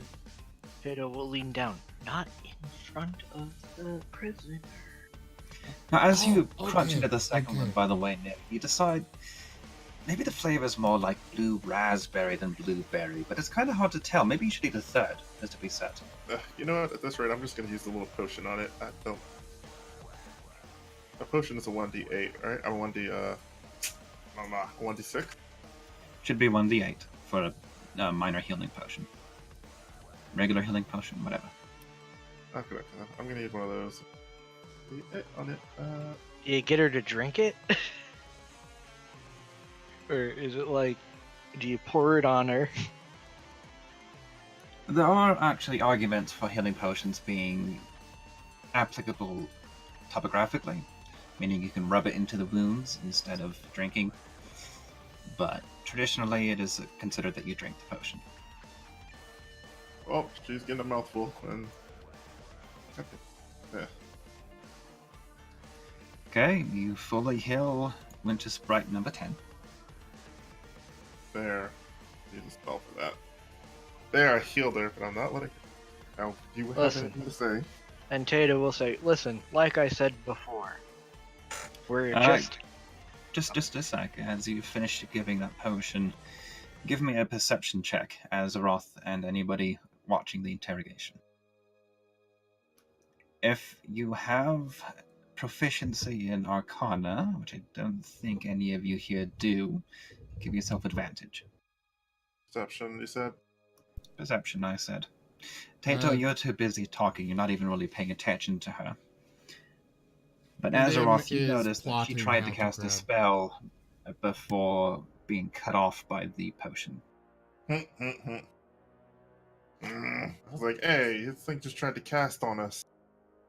Whatever, that's what I'd do if I was being captured. Put it Forgive in me. their shoes. Put Darn it. yourself in their shoes. I'm gonna shake her some so she doesn't try it again. Stop! Go ahead and ask already before she tries something else. Listen, like I said earlier, we're just here for an artifact that Queen Mab sent us to get for her.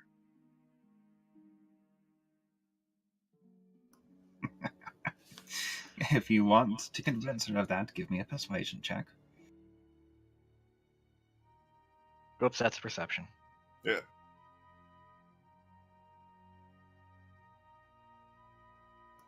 Not the little sprite just glares up at you, trying to catch her breath from being force-fed a container of liquid that is almost equal in mass to her own body.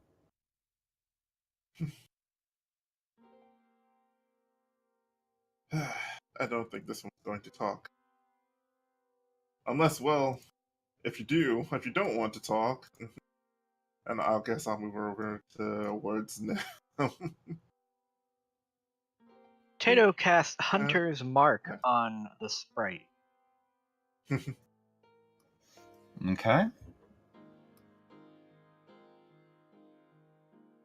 Okay. I'm gonna move the Listen. sprite here next to Nim. We're not happy about you taking our gold, okay? What do you even do with gold? Do you buy stuff like we do? Do you just like it because it's pretty? What?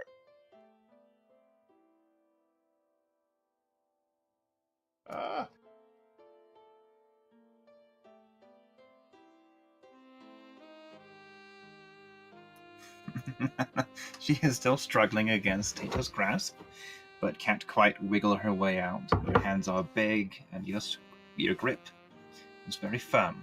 You mean my grasp? Yeah, Well, I'm gonna put you. Oh, Nim, I'm gonna call Nim over. Say, Nim, do you want a live snack? No, we're not doing that. He's gonna trot over.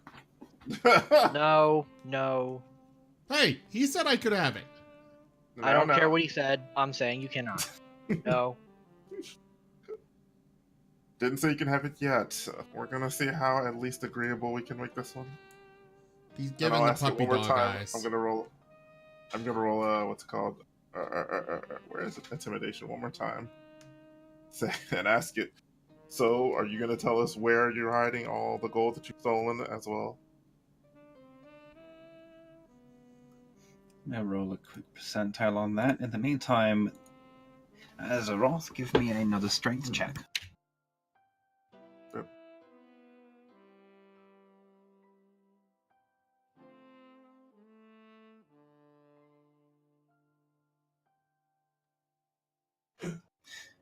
Okay. She glares up at you, and in her pipsqueaky little voice snarls angrily that you already took her gold, and then jabs at your hand with a freshly formed icicle knife and manages to wriggle away. I will allow, I think, Tato, you're close enough, a reflex to try and grab her again. I will do that. Let me just look a moment. You already did cast the cat trap on.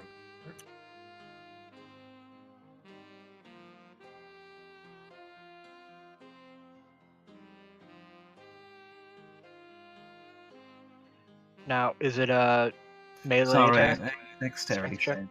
check. Dexterity check. In this case. Dexterity check, okay. Nope. No, that's okay. Definitely miss trying to grab her, and she wanders off. You do, however, get your hunter's mark off. Yep.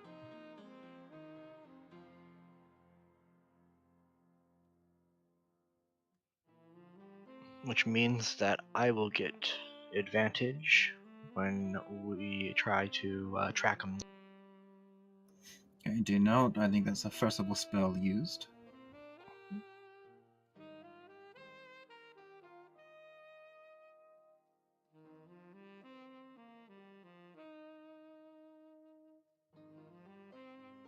Okay, she turns invisible shortly after leaving Azeroth's grasp, and you lose track of her outside of the general sense you get from your hunter's mark. Annoying creatures. And what does she mean by we already did? Were they keeping it inside the goo creature that we managed to get? Ugh.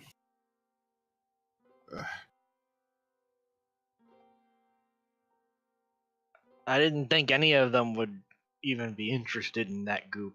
I mean, like, how would they even go after it? They'd get all meshed up by the ad. Either way. I think I'm done with these creatures. We should try to move on and finish this area. Okay, there is still one doorway to the west. You guys didn't take too much damage from that, but it is still slick terrain in that area there. I'm not going to make you roll for it as long as you take careful steps traversing about it. Yep. Oh yeah, you can get rid of Sprite.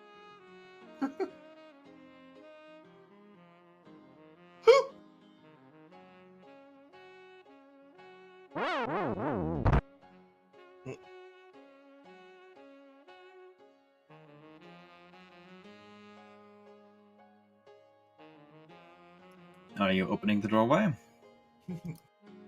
Tato. Tato will slowly open it, preparing to jump to the side should anything try to jump out at him. Okay, the room beyond is largely filled with what you will easily recognize as a blacksmith's forge. You have a couple of anvils for shaping, a furnace with bellows for heating the metal. It has obviously been cold for a very, very long time. There are a few half-finished pieces lying around, and some tools that a few of the wooden handles have rotted away from. Anything else will require a check. I'm gonna look for some smith tools. It should be noted that this room is actually lined mostly with a sort of black basalt, rather than the normal ice. Obviously, they didn't want open flame in a room that is icy walled. Anyone else looking about?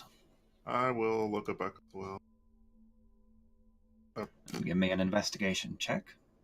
Nim, you're Investigate. busy gathering your gruesome little trophy/snacks. I'm How going many to do I take a get? check too. Well, you guys killed 5, but you and Silver had already eaten 2 of them. No, 3. 3, I believe. So there were really only 2 more together.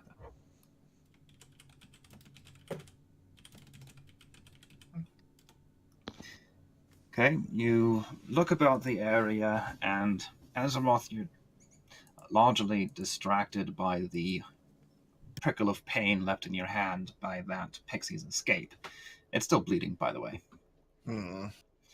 But Elysian and Tato, you make a thorough search of the area, and there's not much of value here unless you feel like carrying away an entire anvil and dropping it on somebody's foot sometime.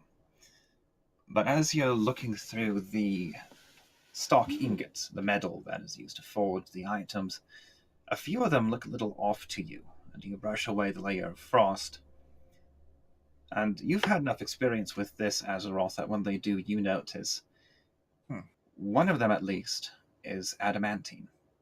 Huh. Another of them looks a little too silvery and light. A little whispering amongst yourselves will reveal that a few of the ingots are also mithril. Oh, so we did talk about what. So there's adamantium, mithril, and sorry, what was the last one? Not just adamantine and mithril. Okay. I mean, there's a large number of steel and iron ingots as well. Oh wow. But this is a rather they're impressive haul. mostly piled in a corner. I think any blacksmith would be happy for most of these, and I believe the adamantium and God, I wrote the other one would be most prized. If you take them with you, there are 10 bars of mithril and 2 bars of adamantine that are left. It looks like there was room for more, but who knows what was taken away when this place was abandoned, if it was ever abandoned or occupied.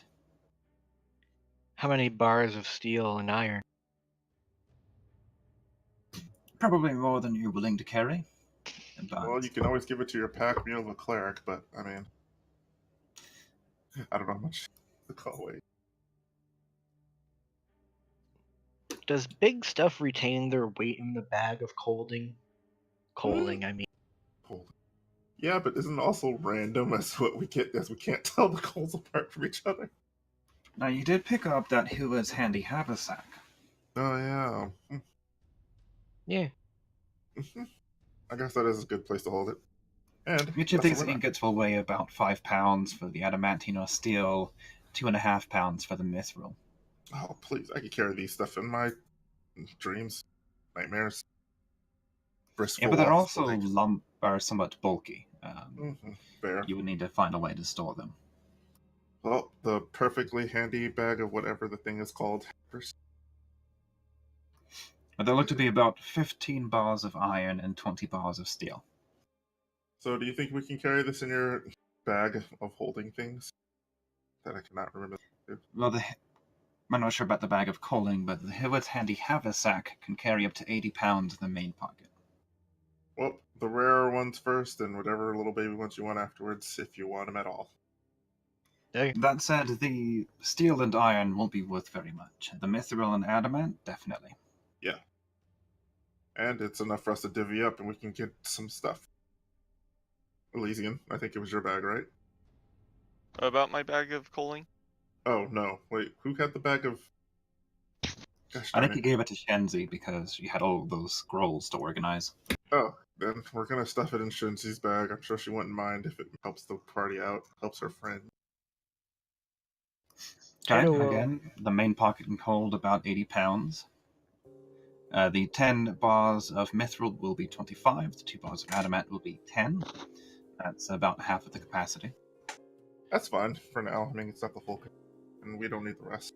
Once again, Tato will check the walls for any hidden compartments, traps, or... You can't really reach the walls here. Everything's in the way. Where you can check, there's really no way to get to the walls is the problem. Is there anything in the room that can be used to make like an improvised smith tools? Other than the anvil. I mean, if you get new handles for the hammer, the hammer head's still there. The tongs are probably good, other tools like that, but there's nothing special about them, they're utilitarian items. Yeah, I'll take them. artifacts.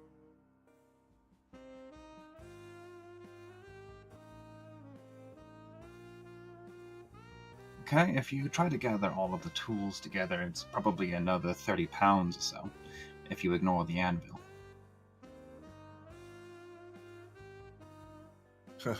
Wait, what are the tools that were there? Aside from Mostly the anvils? hammerheads. You'll have at least 3 or 4 different hammers for shaping and flattening the metals. You'll have tongs. You'll have what do I call them? Kind of like fire popper things, but I forget the actual name. Awls isn't right either. There's quite a number of tools you'd have to gather. Seeing as I really I'll don't have do an that. effort. But, I can just hold it myself. It's really bulky, and you probably have a fair bit already. We're talking enough that you fill a table with them. It's less the weight, more the bulk, and the fact that it's a concentrated weight. I will probably give you disadvantage on dexterity checks if you take it.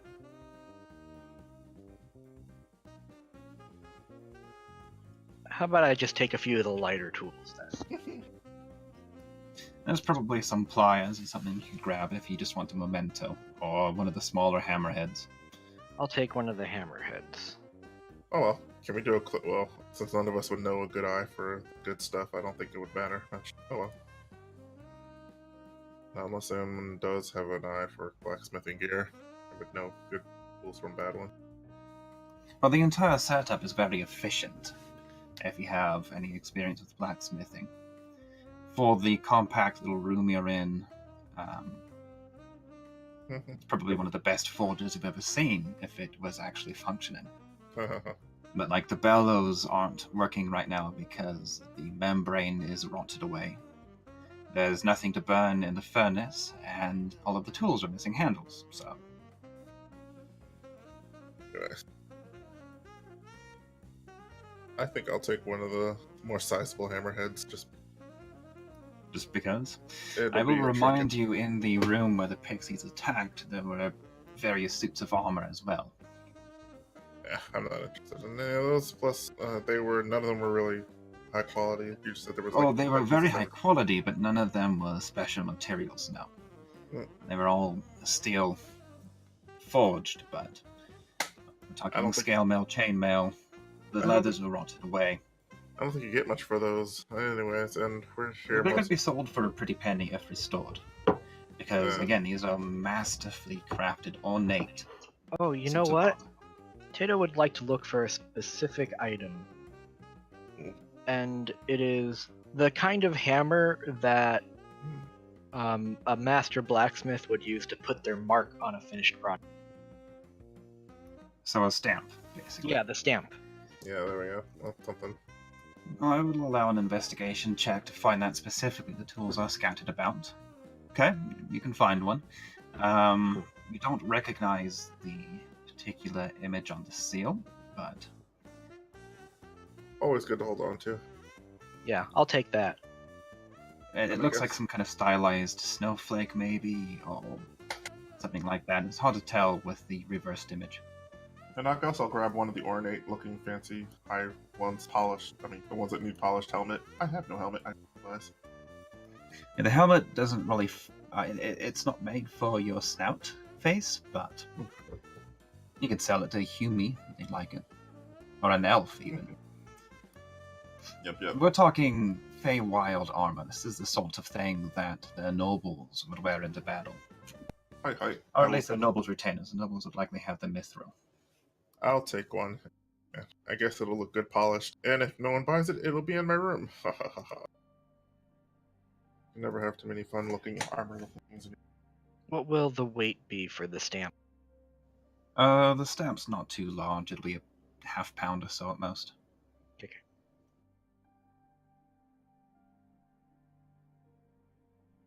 I put it in as unknown master blacksmith symbol stamp. I put mine as unpolished. God damn it! I keep forgetting what type of metal it is, but unpolished helmet. Steel. Yeah.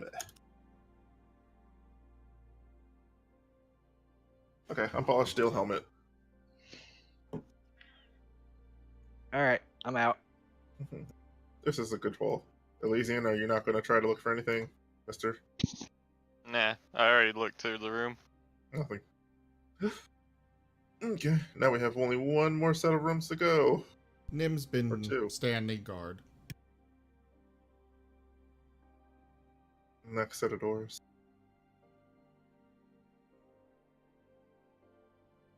Well, Nim's been munching on little snack cakes, pixie style.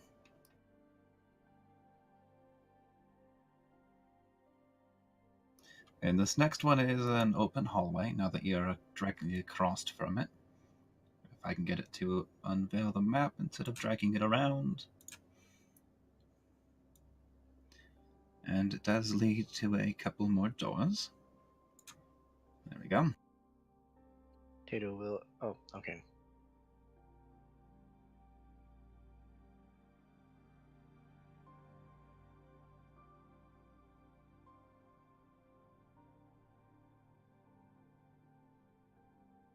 I bet the last key gem is through here somewhere. Well, there are two doors technically here. Oh, sorry, one door. Oh, really? I didn't actually look at what I was unveiling. My apologies. Yeah. Okay. Well then, long hallway and door. Moving very slowly, very carefully while looking for traps. Tato makes his way down the hallway.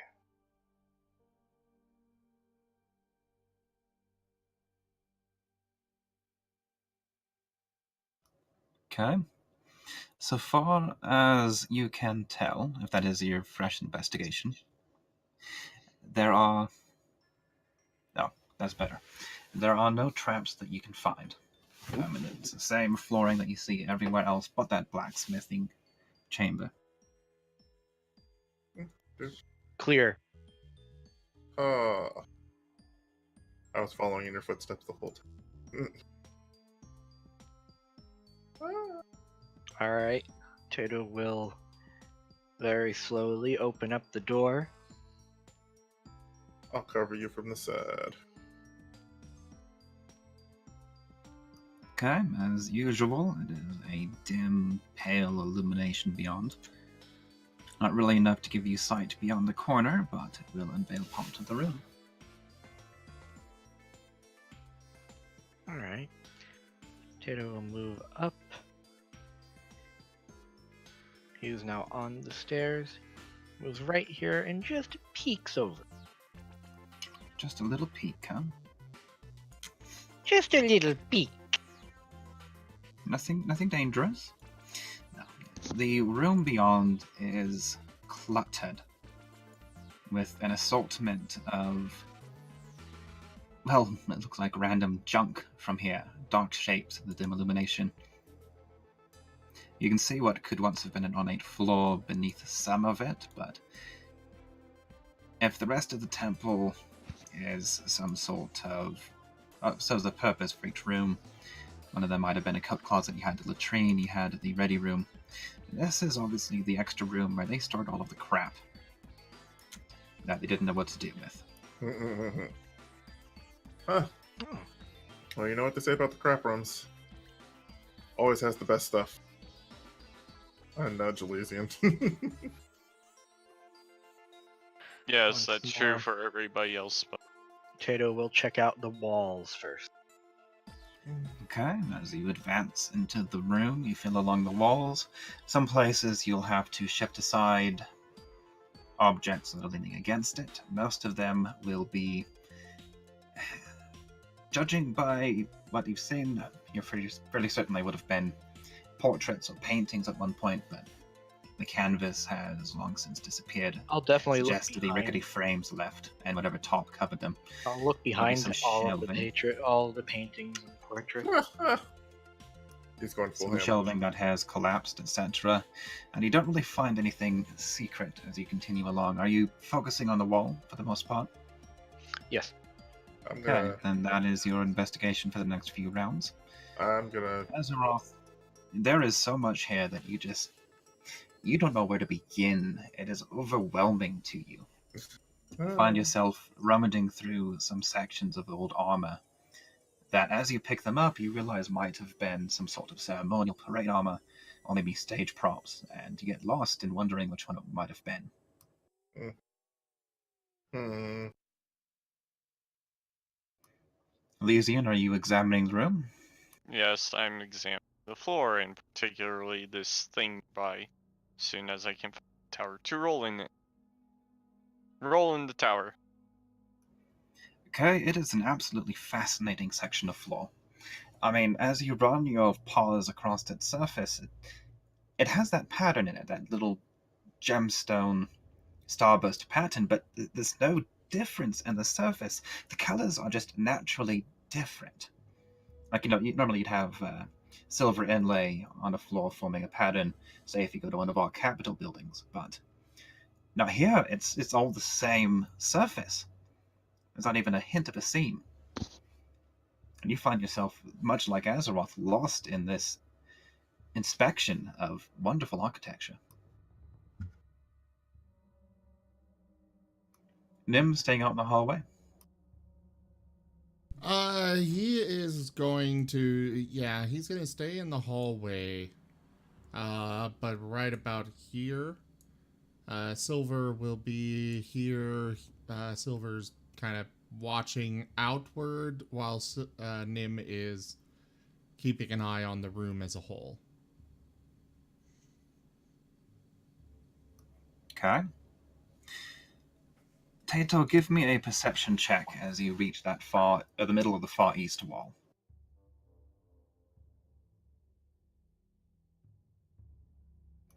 Elysian and Azeroth, you're so fascinated by what you found, you can't tear yourselves away. As you feel along that western surface, sorry, I meant west, not east, you catch through the corner of your eye a large shape. So that pillar in the middle, which is actually a support pillar for the room, it looks like. To the west of that, there's that little starburst shape. Not quite a full starburst. Right about there is a hulking shape that stands upright, unlike the rest, and you can detect a slight bluish glow coming from it.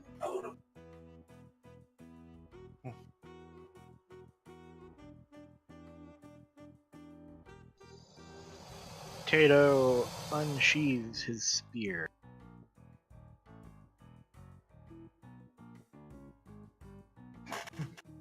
Hey, Elysia, do you think this outfit is more of a ceremonial thing or something that someone would wear to play? I mean, it doesn't look real, but it looks interesting.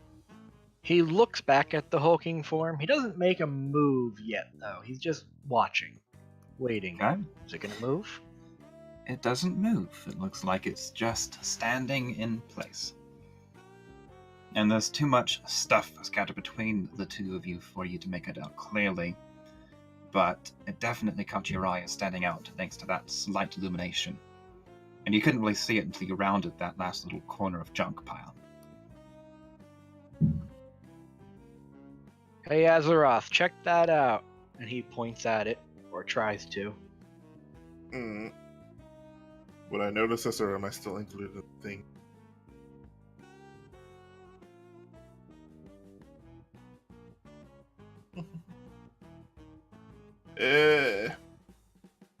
I would kind of look in your general direction.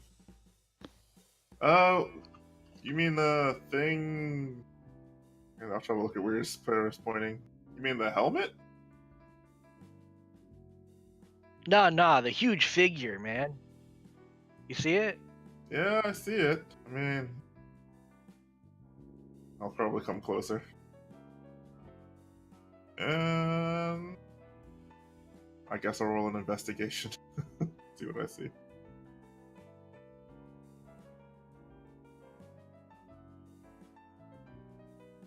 Okay.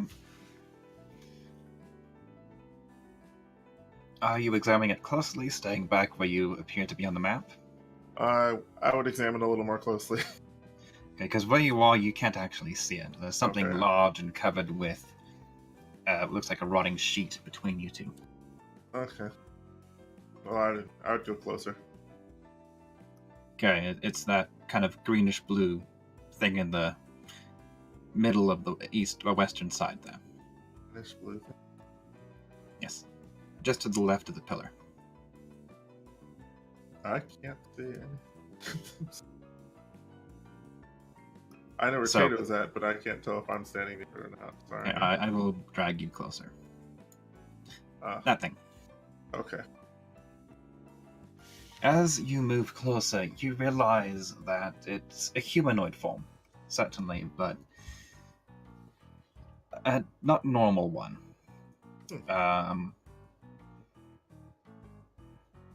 There's no flesh. It looks like it could almost be armored, but if Azeroth were accustomed to such things, he would say it looks mechanical in nature. How's that? It looks like a human shape, but it's not really alive, I would say. I mean, it looks like a mannequin almost, but I think it moved. I think you could bend it. I guess a mannequin would be the closest thing you can think of. Is there anything Oh, attached to no, it? it's like those training test dummies where you can actually move their arms with the shields on it. Haha, I know what that is. It's a training dummy. Okay, is Tato moving closer as well, or staying back against the wall? Tato is going to go back to examining the wall. The Okay. walls, I should say. You don't really find anything odd about the walls. They're the same as you've seen elsewhere. Certainly nothing in the way of a hidden passage. Azeroth, as you continue examining the training dummy, the blue glow is coming from somewhere within its chest. There are gaps in the armor and the rest of its metal frame. It is all metal. And you can see a sort of pulsating blue glow. Well, it has my attention now. Let's see. I guess should I use insight to try to figure out what's making it glow? No, if you look more closely at it and try to discern, are you going to touch it for the first question? Sure, I'll touch it. Oh, thank you. I consider it a training dummy in my head, so I think it's safe to touch. As you lean in close and sort of brace your hands against it to peer inside where the glow is coming from, you catch a brief sight of a blue gem, very similar to the ones you've been looking for, before the thing shudders and begins to move. Guys, there's a crystal in here. Though the training dummy is What moving? the hell did you piss off this time? Nothing. Don't care, just kill it before it Tato kills will us. stab it with his spear as it begins to move, since he's right there and is in a striking distance.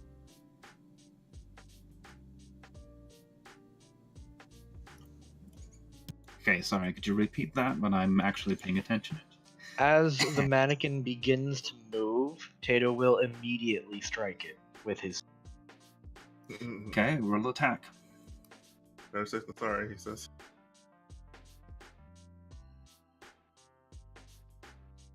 Actually, I like this one better, to say.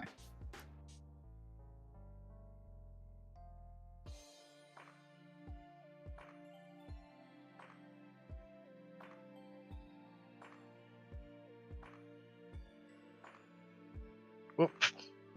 I didn't mean to do that. Sure. I tried rolling Okay. on top of it, didn't work though. Yeah, it's because I don't actually have it linked to a sheet yet. Oh, okay. Can I roll it in the chat? Or do you want me to wait? Yep, just roll it in the open.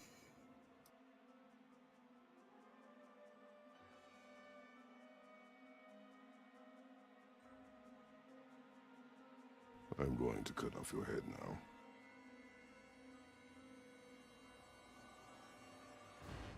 Well, how nice of you. Okay, you managed to hit it, but give me a perception check.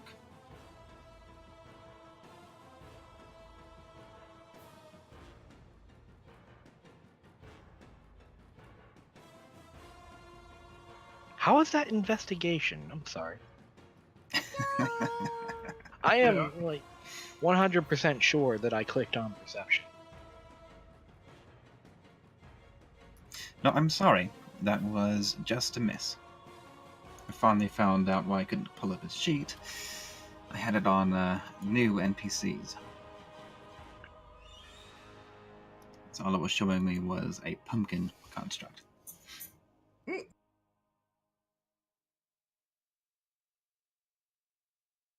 Yeah, from our failed Halloween special. No. I recall. It looks like it didn't do quite as much damage as you would expect it to. It largely glanced off. But it did scratch it. The figure turns toward you.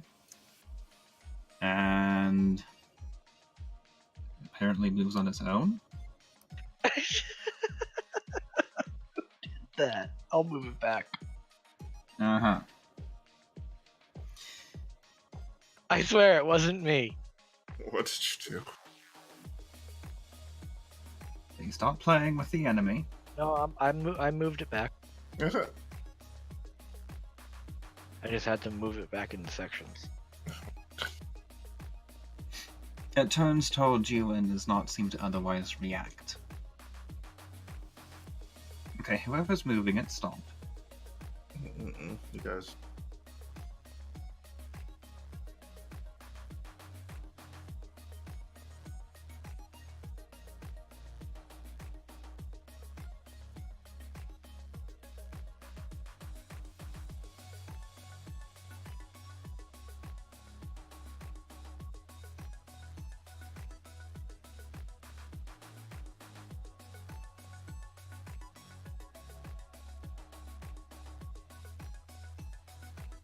Stay! What the? It went invisible because you were playing with it too much.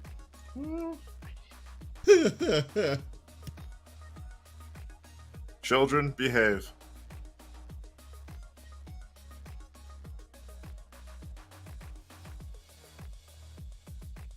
Okay, it is your turn. Actually, roll initiative. We'll do that instead. A training dummy that moves. Oh man, this is just an amazing day for me. I think I'm gonna take this one home, guys. Okay. I think it might be too big. Nope, I am dragging it. Okay, I've well, decided. do that while we're on our way out then, okay? Sure. Wait.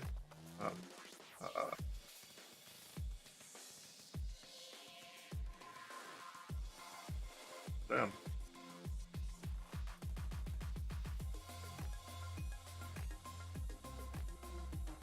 Okay, starting at the top of the initiative, it is Nim Otar's turn.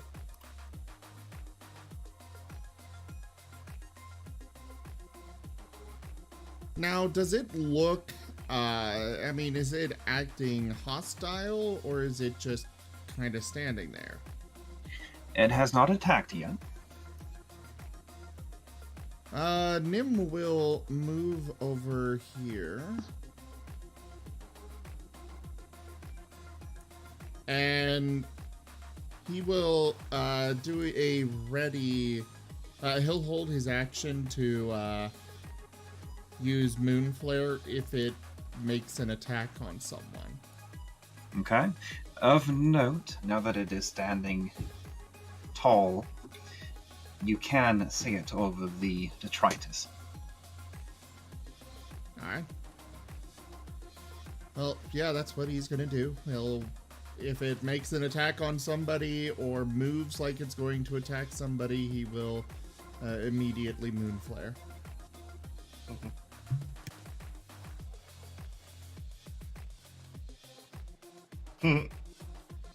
It's not doing anything technically, it just stood up.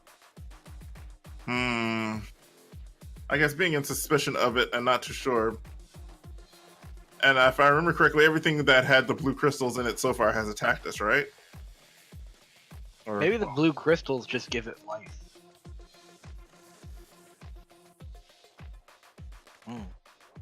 It's like I'm suddenly having the feeling, it's like, I think I understand how Shunzi feels whenever she sees undead now. I want to take it home now. I'm pretty sure we need the crystal, though. You can keep the crystal, but at the same time, I want to take home the training dummy. Okay. Then can you pull out the crystal for us, please? Okay. I'll use my round to see if I can touch its chest again. It would technically be a grapple attack. What are you trying to do to its chest? Well, the blue stone is Press inside it of his lightly? chest. Yeah, the blue stone's inside his chest, so I would want to see if I can, remember what it does. I will Oh. note, and your combat training would tell you this, if it is hostile and you attempt to do this, it will have an attack of opportunity. Oh, yeah. But there's no way to test if it's hostile unless we attack it. And attacking it would cause it to be hostile regardless. Well, so far all it did was stand up, correctly? Stand up and turn towards Tato, who attacked it. Well, then it means its back is towards me, sort of. Okay. You know what? I'm daring enough to try to reach for it. I'll reach a hand out cautiously, and we'll see what happens. See if I can at least try to get towards the stone inside of it. Don't get pinched. If I do, I blame you. Shouldn't have attacked it right away. Okay, that will be either a dexterity check or a strength check, depending on what you're trying to do. If Oh, you're trying to force some sort of action on the chest, it'll be strength. If you're just trying to touch it and see what happens, it'll be dexterity. I'm gonna touch this, see what happens. So, dexterity. Save or just a regular dex? Check. Okay. In the castle this time, or? Not good, but in the open. It's technically a combat action. Oh my god. Okay, you just kind of tentatively reach towards it and poke at it once, barely brushing against the surface. You do notice, now that you're looking closely and it's no longer crouched, it is very ornate in its make. There are filigrees of gold and silver worked in a swirling pattern all about the surface of its plates. Oh wow. These elven people You've were probably rich. never seen a suit of armor as ornate as this thing. Nope. I will say, oh my goodness, these elves are rich. This thing is. Now, technically, none of them are elves. Oh, well, wait. What race is this that we're doing? I mean, the people. That would probably be either an Arcana or Geography check. Ugh, darn it. Well, I mean, who was the person that helped us? No, that would be the. It Never would mind, be- I know what you're saying. Ray in this one, I think. Give me either a History or Arcana. Blah, blah, blah, blah, blah. Well, the one who helped you was Mab, Queen of Air and Darkness. Yeah, that doesn't help me. What I mean, I just thought about it. History or what was the other one? Arcana. Both, not my sort of thing. So, anyways, history for all to see. Tower. Oh, goddamn. Boop.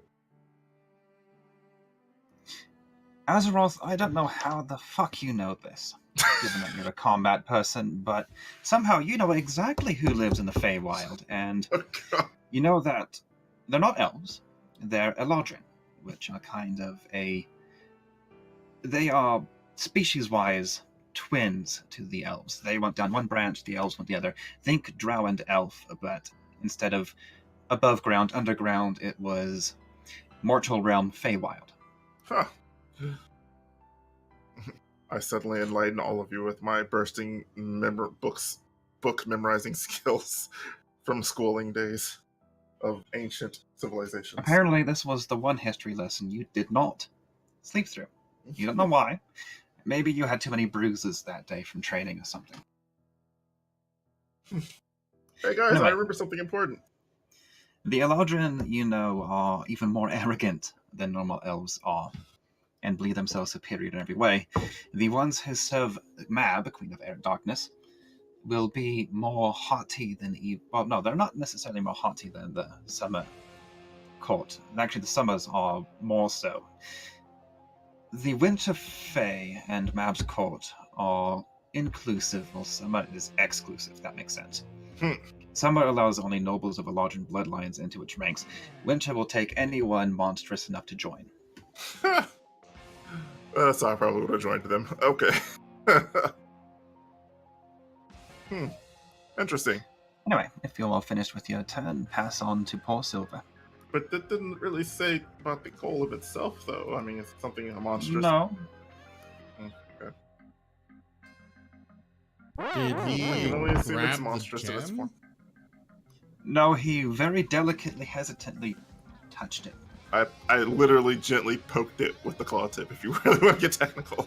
And then I suddenly gained a burst of He insight. confirmed that there was no electrical charge running through it. That's about how lightly he touched it. Silver will move over there, and that'll be it. Sniff it? You gonna sniff it? I will mention that it is not seemingly hostile for touching it, so I don't think we should attack it with any sort of force. Okay. That said,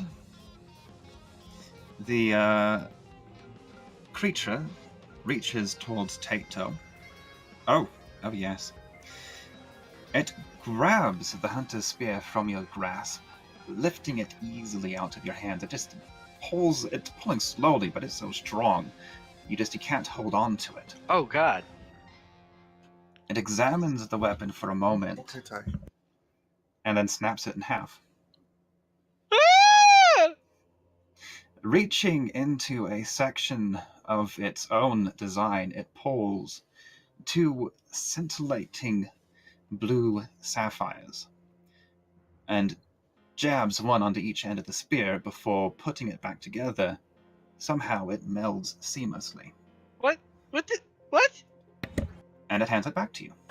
Okay. This You know, is a major influence from, I'm probably going to butcher this, Enjalumerius. Digimarth. As part of Digimarth, thank you, that's much easier to say. Yeah, As his part name of is the different. same on- action that you use to draw the spear, you may now decide to have it appear in your hand as two short swords. Oh. Awesome. Do the short swords each get like a +1 since the spear gets a +2? Yes. Okay, cool. The creature creaks and snaps as its face forms into something that... think Groot's smile in Guardians of the Galaxy. That guileless little, I did something. I think it seems content with itself, guys.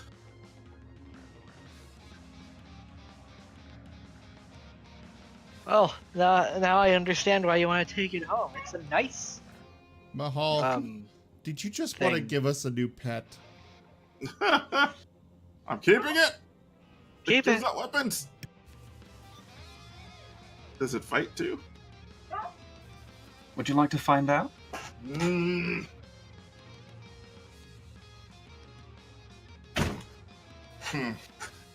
I question that in the worst way possible, as it gave out a gift just a moment ago and it improved weapons.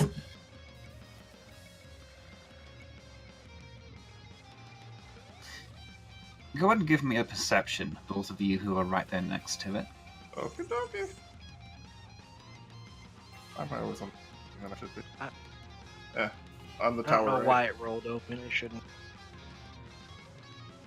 In the tower. Krakatoa.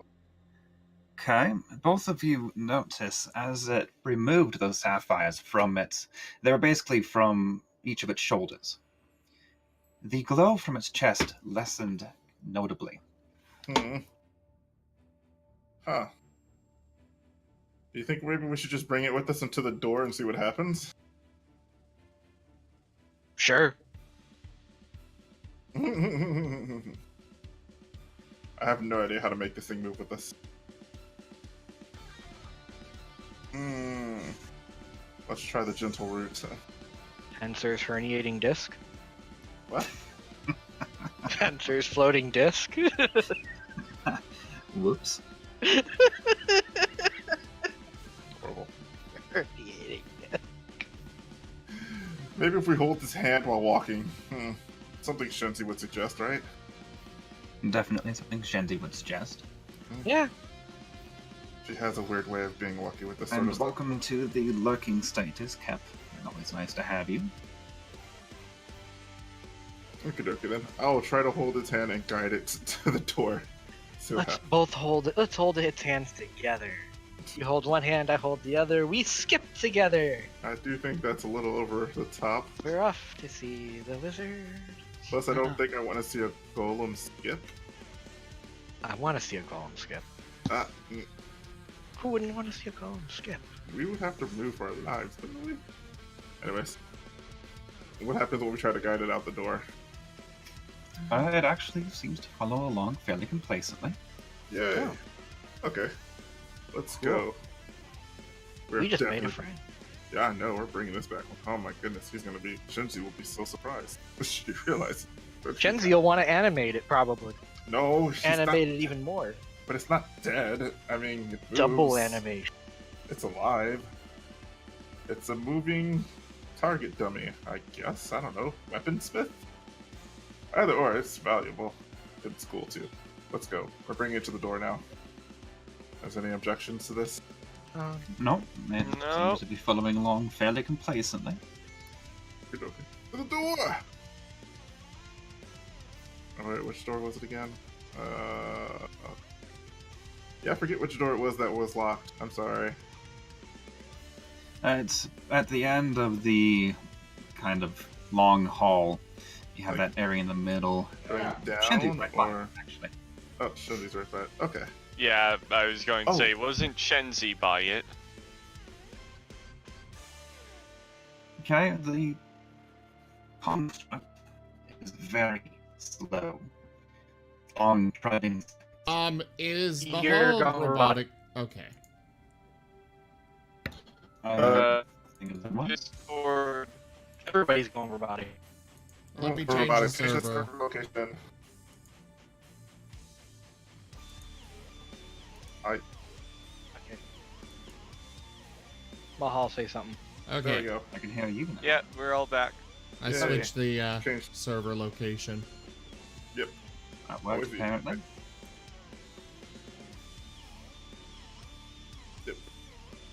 Golem buddy. I can't move the golem guy anymore. You guys broke him. Gosh darn it. Well, I actually dragged a creature down to stop you from doing that. Although I will mark him as neutral, because he is no longer an enemy. Okay, assuming you lead him straight up to the doorway, he will stop when you reach it. What? Look up at it in contemplation for about a full minute. Hmm. And then the armoring over his chest will slide away as he reaches in, grasps a blue gem. Again, this is a huge, it's not a sapphire, it's too pale for that. It looks like a solid chunk of ice, but it's too crystalline for that. Hmm. And it does have a faint glow in it, even when he removes it, but it has that ornate snowflake carved into it. He reaches up, slots it in one of the places on the door, and then stops moving. Ah. No. Cry. Actually, sorry, he reaches up, slots into the door, takes one step back, and then stops moving. Aw. I think he killed it. Right onto Elysian's toe, apparently. Ow! Give me a dexterity saving throw. Oh my god. Elysian's trying to pull his tail out without severely damaging it. Oh. And the tower, please. Whoops. So that you can reroll and not get a 4. Wait a second. I may have something to Please help with don't this. Give me Yeah, a you four. nimbly jump back and don't get your little paw toe nail crushed. Ah. Aw. I'm coming back for you, I promise, and I will find a way to make you work again. You're too cool to leave. He probably weighs about 2 tons. I will probably have to find a way to bring the ship, to the thing to it then. But that's another story for another day. I'd help you. I mean, We I gotta can't... put wheels on him. Yeah, fair. Put wheels on him and drag him back. Or we can ask what's his name in the ship to help us. He seems really strong, randomly. I forgot his name. Okay. Zug Zug? No. Yeah, well, looks like probably could do 2 tons. I don't know. But, No, I couldn't. Zugzug's arm would fall off. no, His no, other, no. his one remaining arm. Who's the guy on the ship that always helps us by being really cool and professional? Cleaning up. Brum? No. You're talking Ignacio. about Ignacio you. again? Ignacio. Ignacio's not that strong. He's a demon. He can- An incubus. He They're does slightly teleportation weak. spells, right? He really No. is. He's not. His strength isn't so good. It's more of a sensual touch. Mm. He probably has the best dexterity you'll ever see, but Oh well. Charisma. Oh well. The door's open. I guess we should go on. well, technically it's not because 1 gem of 3 is in. Who has the other 2 gems again? I forgot who was holding them, honestly, but I know we got them. Was it Elysian? Hey, Elysian, you got the gems? Yes, I've been holding on to the gems. Oh yeah. Socket them in. Well, I'm Sock gonna it also. to me. While he's doing Elysian turns around and goes to punch Tato with one of the gems. Okay, give Well, me an attack roll. Give me just a strength attack roll. Strength attack, please. Here's a... No, grab that. Nope. Roll your strength. Roll the... Fine, I'll roll it here. Ow! It hits. Roll 1d6. Of course, it wasn't a serious, it wasn't a super serious punch. Roll a 1d6. So, Elysian goes back over to start to... Roll your 1d6 with disadvantage. That's not how it works. I know. I'm just being stupid at this point. Elysian then goes to socket all the things. Anyways, while you guys are doing that, though, I'm gonna grab something to at least a keepsake to remember him by, the stone golem guy. Oh, so you're going to rip off other pieces of him. Okay. Well, I mean, I can't bring him with me. Cry. He weighs too much, and it'll be forever before we can figure out what he is. So, best to bring a keepsake to remember him by. What if we dismantled it and brought all the pieces together with, like, That would be- between us Oh. all? We have a deadline to keep. Okay, Tato, have Yes. you ever taken apart an old-style grandfather clock? Never. Yeah, this guy makes that look like Tinker Toys. Oh my God. Oh, God. Like I said, I want a part to remember him by. So, what would I be able to grab off of him at least? Or at least. Alright, so what happens now that we've all socketed in the stuff? The door glows an ethereal blue, the gems sparkling with more and more brilliance. And then the intricate carving inside of it. Light spreads from the gems through that to form the pattern of that engraved snowflake. And it lifts smoothly, seamlessly upwards. We are the Borg. Lower your shields and surrender your ships. We will add And the Borg attack. distinctiveness to our Yes, Oh, the great. board go We- through the wall. It goes through Well, the unfortunately, the board can't adapt to magic, so... Hey, who says they couldn't? They could assimilate it. Yeah, probably good. But yeah, do I manage to get a piece of the golem or no? Well, are you actually trying to take a piece of the golem? Uh, More specifically, if you're trying to take a piece of the golem, what piece of the golem are you trying to take? Something small and just a part of him I can chunk off to remember him by, especially if it's as ornate as you said it was. Problem is, it's all kind of worked in there. How are you getting it off? Hammer time! Okay, roll an attack with the hammer. Good lord, man. Okay, sorry. Actions, rolling up, hammer, just on the whatever. Well then, don't bother with a crit card. I'm You'll getting a roll good the piece of him damage to for remember one. him by. Oh, roll damage, you said? No, just roll the damage. It'll be funnier this way. Your hammer bounces off and does nothing. Christ! I guess you're gonna be left here. I promise to pray for Mechanically you. speaking, he is immune to damage from anything that your hammer can do. Oh well. I will remember you, buddy. In the meantime, how about we reveal this lovely final chamber? Or at least final for the sense that it was supposed to be the last. Is the door opening on its own? Well, the door is open. I just had to arrange a couple of things. From there, you'll see about this much of it. Well, I mean, not quite this much, but, you know, I can only unveil rectangles, so... Hey guys, I get the feeling that if we go in there, something's gonna be dangerous.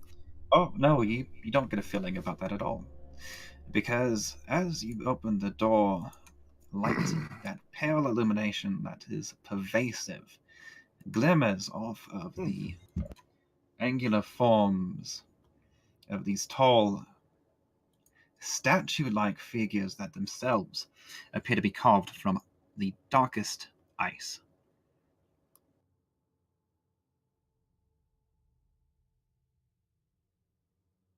We need a little more so you can actually see that last pair.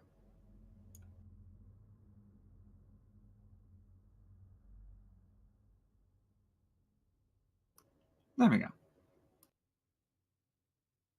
6 small figures. We're talking halfling-sized. And I don't want to say White Walkers quite, if you've seen that or later seasons of Game of Thrones, which I actually haven't. Well, they have thanks that for the spiky goddamn angle. spoilers, you asshole. I haven't seen it. I've read the books, but I've seen trailers, okay? The smaller ones do not appear to be armed with anything. The larger one bears a large shield of actual metal. It's not ice like the rest of them, and appears to be wielding a spiked mace. Do I hit?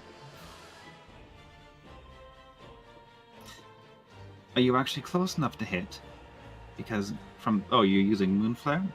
Well, that actually requires an initiative roll, which we haven't done yet. You'll give me a minute to clear the previous one.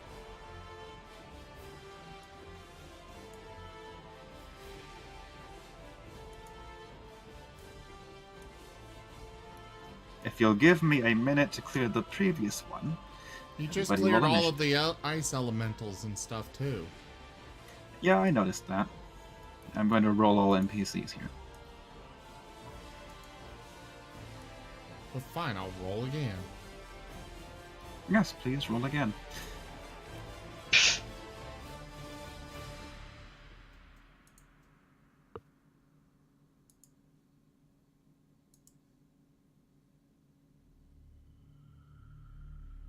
Okay, Azeroth and Elysium, I need initiatives from you as well. Can't make me. Oh wait, yes you can. Yes, I can.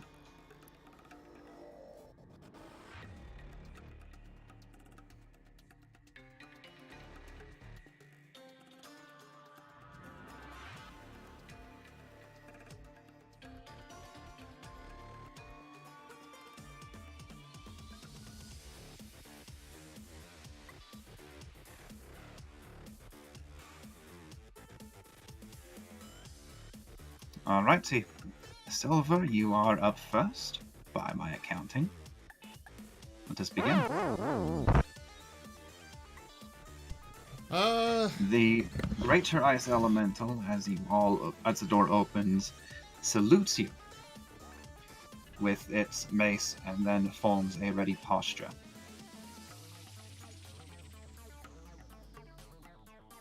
Silver... I would like to hold Silver's turn to... What, he's gonna move up here and take kind of a guard stance. He's gonna be using the dodge action. So noted.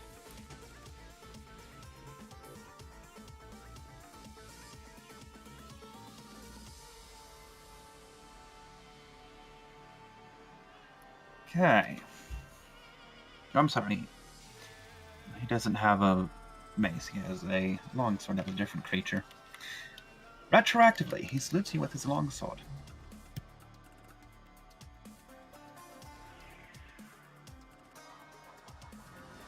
I think that the Ice Elemental will actually bide its time.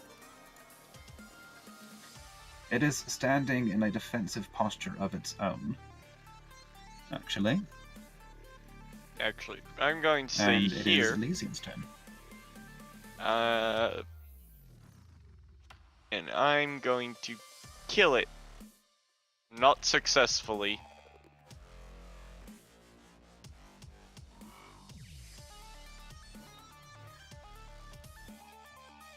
Okay, you miss anyway. Never mind.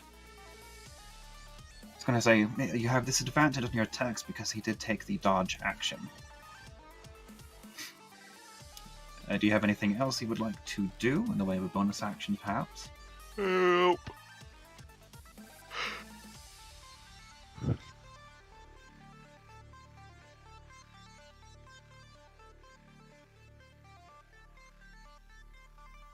Okay.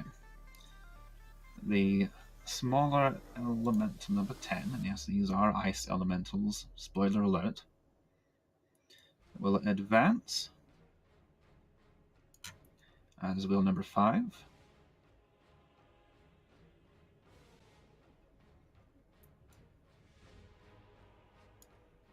And number 7.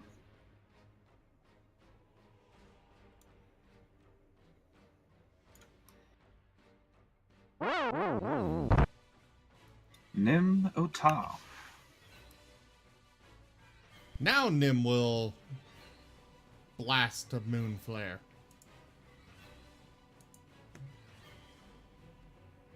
He kind of just... He puts one of his front paws out in front. The other back paw goes back a little bit. He breathes in and barks. Nicely struck. That is a hit against the Greater Ice Elemental. Or actually, technically you need to roll again. You take disadvantage on the attack. Sorry. Why? Roll once more. Because he took the dodge action.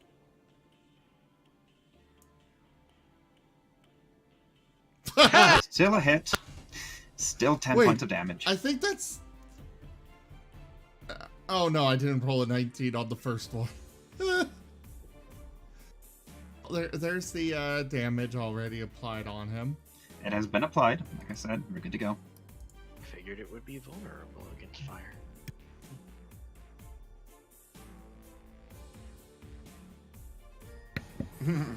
Okay, what did I miss exactly? Start of this.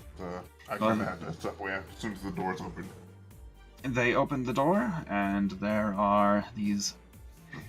They're angular, crystalline creatures made of ice. There is one large one that is taller than any of you, and a number that are about the size of a halfling. They have taken hostile stances against you, unlike your friend, the iron creature.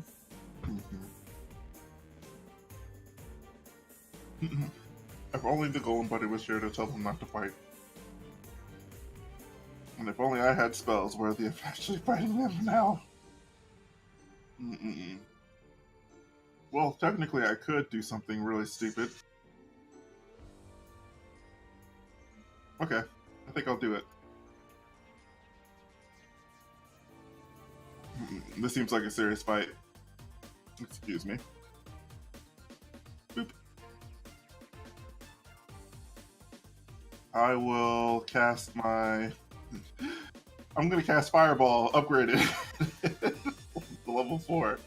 Is that possible? Okay. I believe it is. I want to say it has a 20-foot radius, so you can probably get all but Ice Elemental 8. Good idea. Oh, wow, he's all the way in the back corner. I didn't even see him. Okay, cool. Yep, since the room is empty and no one else is there, I can do this without a worry or care. Let's... Thingy... I'll roll out the cast. Okay. Yeah, the damage is one I'll have to double because it's upgraded spell, right? You should be able to... It'd just be an extra... number, or a d6. Let me double check here. So at higher levels, you increase 1d6 for every slot above third. So what you'll do is add it, or right-click once when you're dragging the damage from the spell. That'll add an extra d6 to it. Okay. Cool. But first, we need all of those dexterity saves. And this is going to hurt, because I think it'll be Okay. easier if I... Azeroth, it would probably be easier if Azeroth drops it on them and then immediately the damage.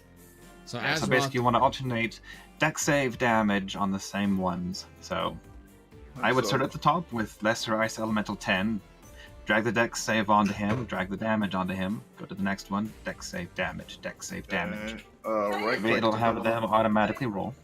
Wait, right clicking only added one more dice. Is that the right way? When you cast Yes, the spell? that's the right number. Okay, cool. It's just 1d6 extra. Okay. Right click. Also, they may or may not be vulnerable to fire damage, so...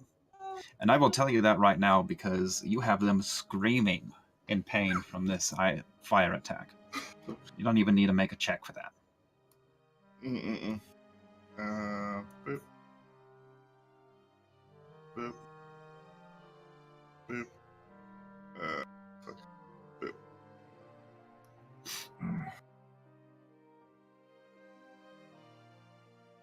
Okay, that was a resounding blow from Azeroth, and you actually knock most of the lesser ice elementals off. They melt away to puddles of thin, little, no longer ice water. 10 is gone, 5 is gone, 7 is gone, and 20 is gone. 9 looks like he's barely there. Bits of him are melted away. Oh, you hear a And deep chuckle. the greater ice elemental looks pissed at you. All you hear is There's a a deep laughter groaning, from him. screeching noise like icebergs grinding together as it points its sword at Azeroth. Fuck yeah. Well struck, Mr. Cleric. I saved the best for last, everybody. When you said well struck, Mr. Cleric, was that the Greater Ice Elemental? Or No, that was me. Excellent use of Fireball. Very well used 4th level spell slot. Please advance your turn so that I can hit you. Why do you have to put it like that? Oh, if only it was a natural 20. Oh, that would have been glorious. So, Ice Elemental 9. Again, really unhappy with Azeroth. He's going to take a step to the side here. Limping. One of his legs looks like it's barely there. It's a twig of ice. And shoots a little shard, like icicle, from its hand. But it's wavering so much from the... It's barely there. And it goes wide, striking the wall next to you instead. Ice Elemental 8 is undamaged, but also enraged by the loss of its kin. It shoots a similar little shard at Azeroth. And misses miserably. Good heavens, these guys are useless. My laugh is just going on and on. You could just hear it echoing the halls now. Tato, it's your turn. Okay. I'm gonna walk here, and I'm gonna throw my spear at Greater Ice Elemental. Okay. Make the attack roll.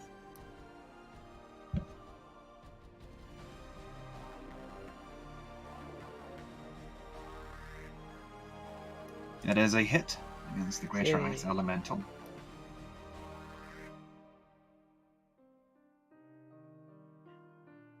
And then my body ethereally, I can't use the word, it blinks over. And he follows up with a short sword attack. Okay, go ahead and do so.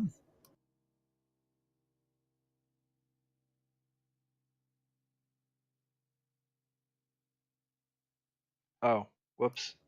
Yeah, that was a miss. I'm removing the damage.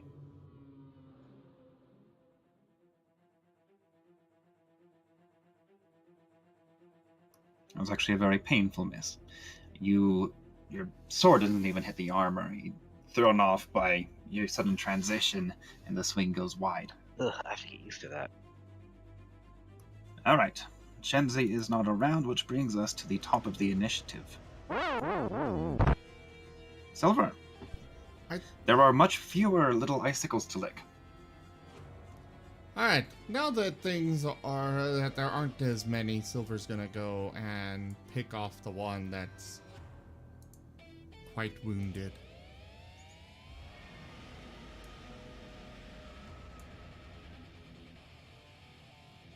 That is a hit against the Ice Elemental 9. And Silver tackles the Elemental, shattering its spindly little lump of a leg, knocking it down, and it breaks apart against the floor. Yo! Advanced around if Silver is done.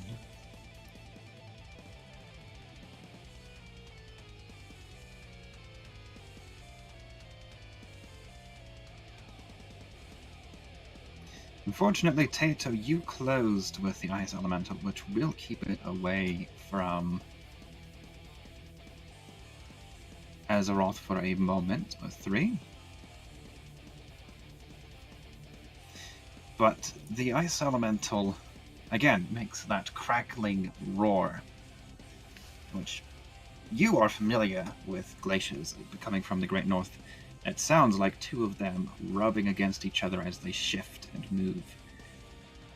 And a swirl of cold air builds around it, flakes of snow forming from the moisture in the air.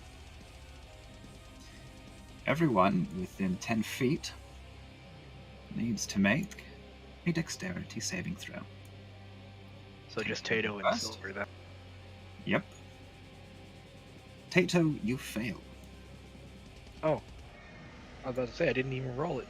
Well, I rolled it automatically for you.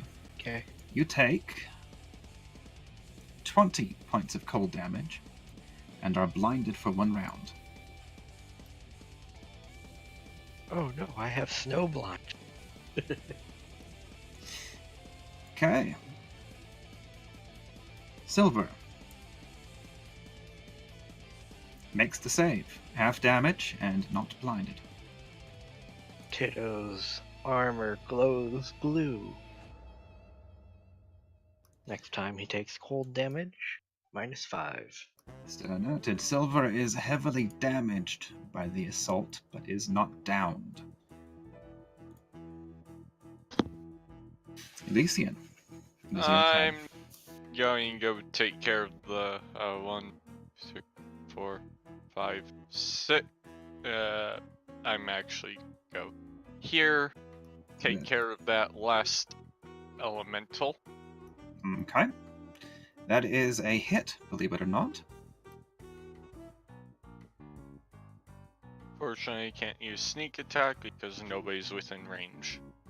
But still a solid blow against Ice Elemental 8. Nim Ota. Silver is in dire straits. Axe.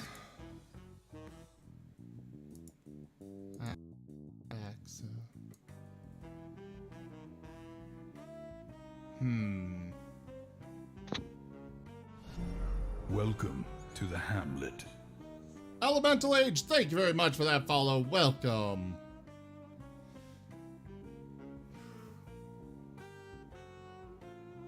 I don't think that Nim can really do a whole lot to help Silver.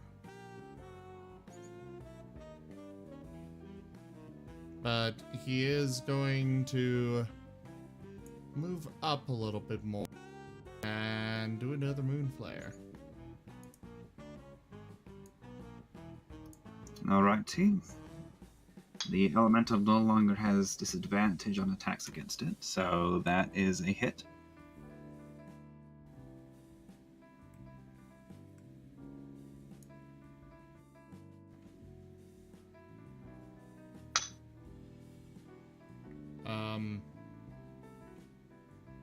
there it goes. It lagged for a moment. Okay, another solid blow struck against the poor element. Bullies, by the way.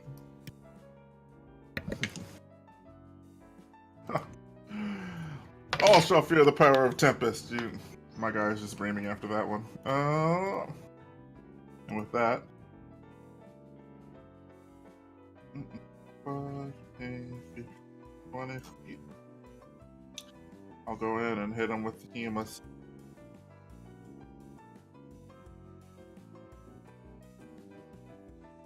Bam! Okay, that is a hit. Go ahead and roll for the damage.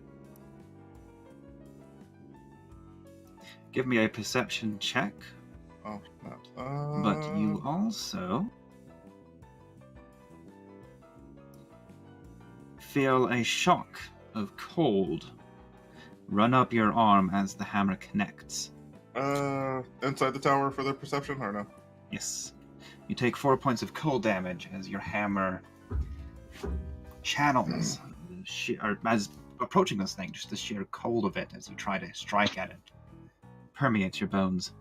That didn't do as much damage as you would have expected. It seems resistant to your hammer's blows. Mm-hmm.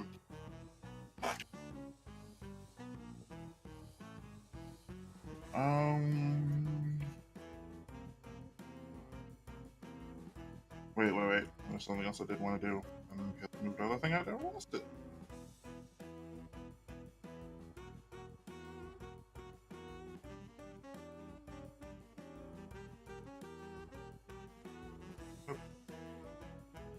There we go.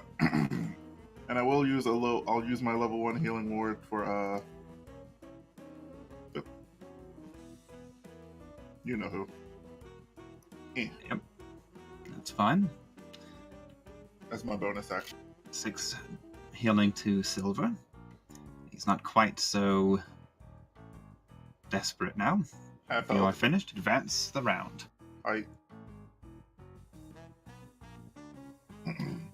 The smaller ice elemental runs screeching at Talesian and slams into him. Ow. Wow. Or rather, tries to. Can I get a fumble card? Oh, got it. That is a natural attack dealing bludgeoning damage. Something slipped. Your AC Oh, is yes, it did. reduced by 1d4 for 1d4 rounds. Oh, wow. Well then. It takes a -2 to its AC for the next round. Oh, wow. You got lucky with those rolls. Best of the roll low. Okay, Tato.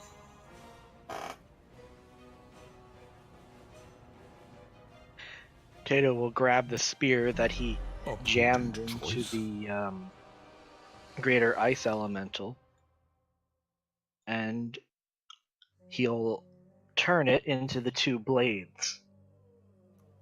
Time to give these a shot. They are reminiscent of the spear.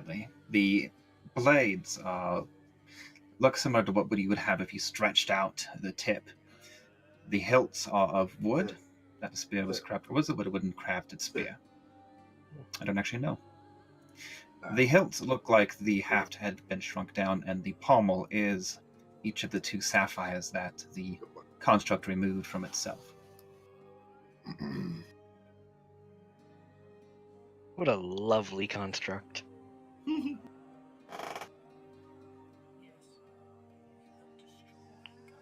Wait, why did that roll with disadvantage? I have no idea. Okay, let's try this again. It did it again. It has Relentless Pursuit active for some reason. I don't know what that is, but let me check. Oh, because you're blind for a round. All right. Oh yeah, that's right. So, actually, don't you have a quality as a seal that prevents you from being blinded? Yes, I do actually. Okay, It I prevents will me from- remove the blinded condition. Go ahead and re-roll without the disadvantage. Lovely. And you still miss. Oh. And you still miss. And you still miss. I guess I gotta get used to them being. As you swing repeatedly at the ice elemental, it moves its shield, intercepting each of your blows, parrying the last one with its sword.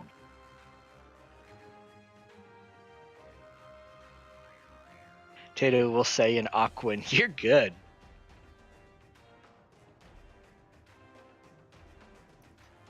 Okay, Shenzi and Crickets are not here. Oh, Silver.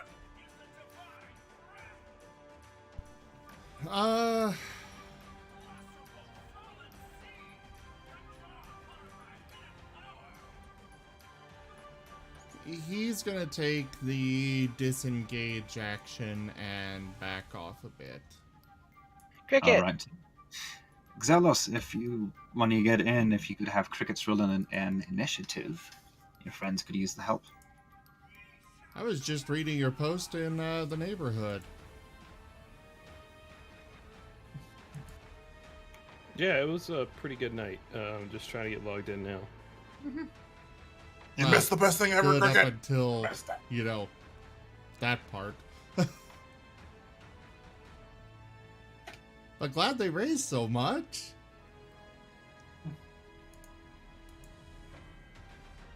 How much did you raise? Oh. I'll let him share if he wants here on voice. I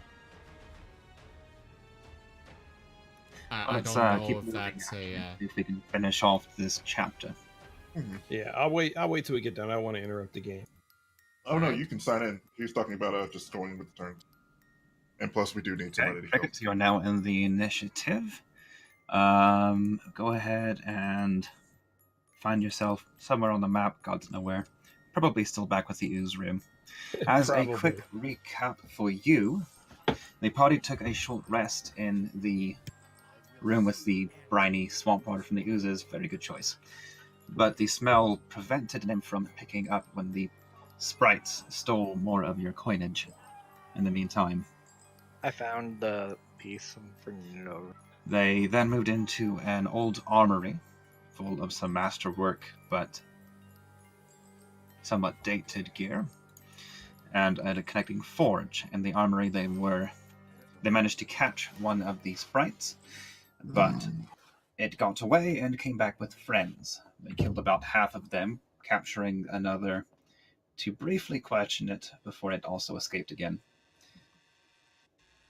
Moving on to another adjacent room, they encountered an iron construct, which was very friendly, and revealed that it had installed in it as its power source the final gem required to open the door. The group is now in this final chamber fighting the last guardian of whatever you were sent to pick up. Now, you forgot the best part. Yes, and Azeroth ruined all of my fun by fireballing half of the... Yes, it was a glorious fireball. And in one shot, I literally killed half of all of them. You killed 5 of the 6 lessers and heavily damaged the greater, so... the creature before you is a tall, thin construct made entirely of ice. It's formed of flat planes and spiky angles. It bears a metallic shield and long sword, and is very, very, very angry with your cleric right now. I bet he is. I have one request though. Could I please get access to the map? Well, okay. I think I can push it. Click on maps, just type in the word winter. No, and that it'll should be have pushed it to him. Or I can drag it into the chat as well in case it didn't, but...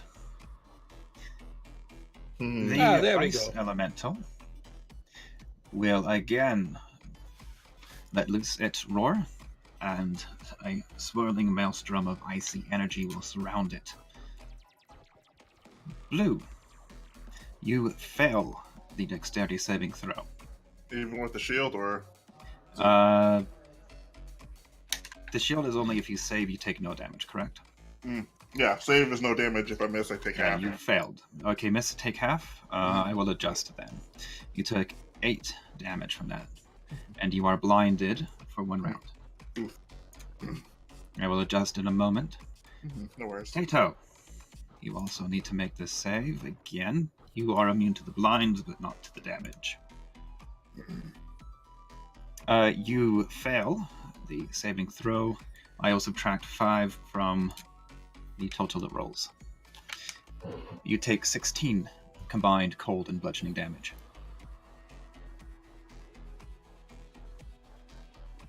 Woo.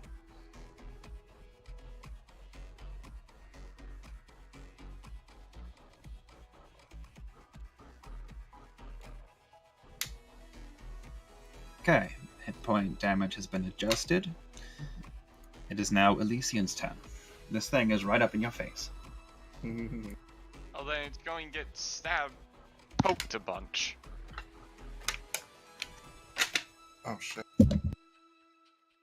Okay, that is a hit. And a hit. Now that I'm wielding 2 weapons, I changed my AC to 19. Okay, with 2 swings of your weapons, you hack away at the spindly center of the creature and manage to shatter its spinal area. It falls and crumbles to the floor. Good.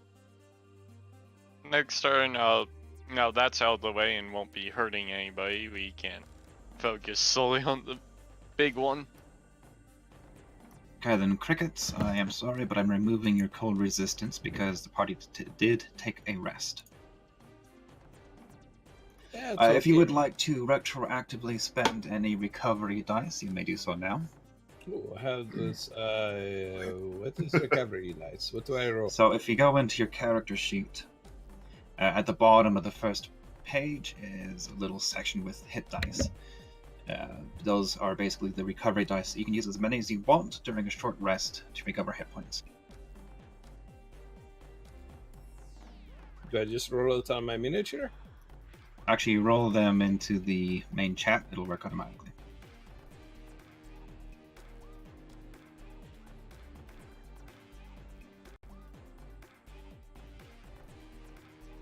Do I just as many as I want? As many as you want. You recover half of them over a long rest.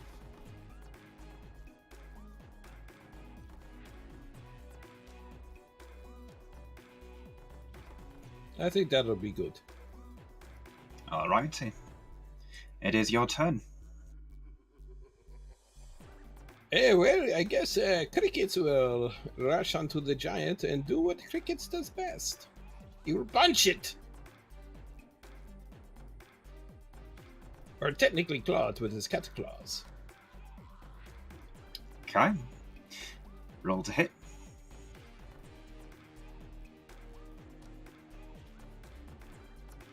A solid blow.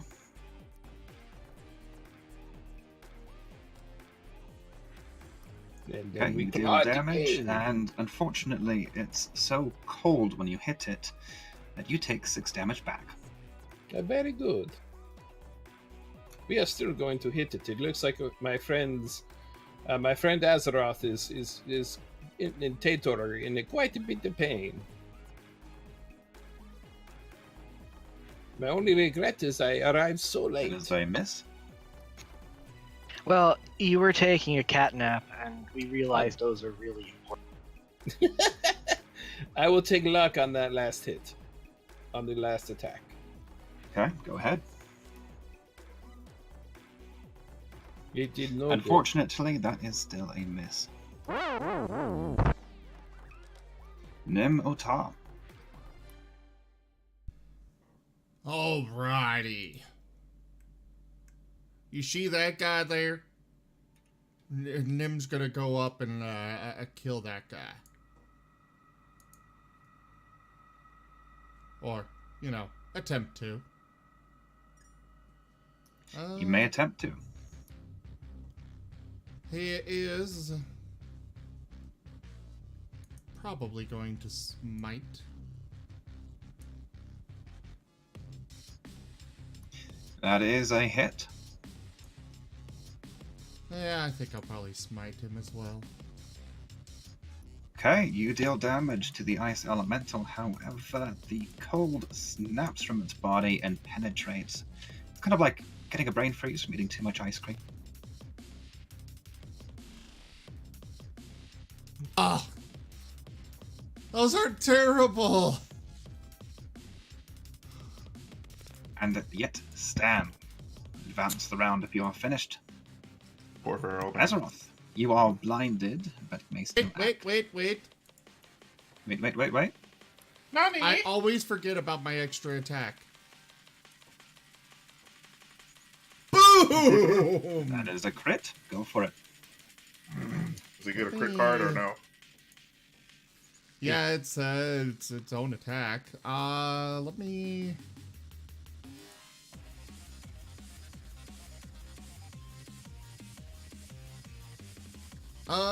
The description on Divine Smite does not say whether or not I can use it multiple times in a turn. It just says when you hit a creature with a melee weapon attack, you can expend a spell slot to do extra damage. So DM call on whether I can use it again in the same turn.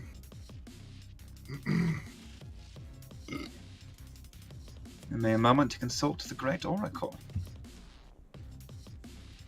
Is that Google? Yes, Google is the Oracle. Oh man.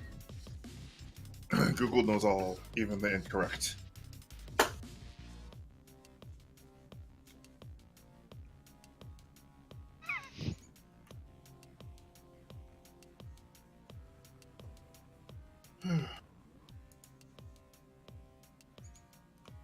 Let me clear I the think crit. technically there is no limit on it, but That's to I clear will the warn crit, you. but jeez. so One. here's what I will say. If I allow it for you, I will allow it for my own creatures. I mean, if they've got Divine Smite... That's what I'm saying. I mean, that seems Technically, fair. you're using a spell slot, which is not really casting a spell, and it is an effect on an attack. So I will leave it up to you whether you subject the party to the possibility of that same exploit down the line.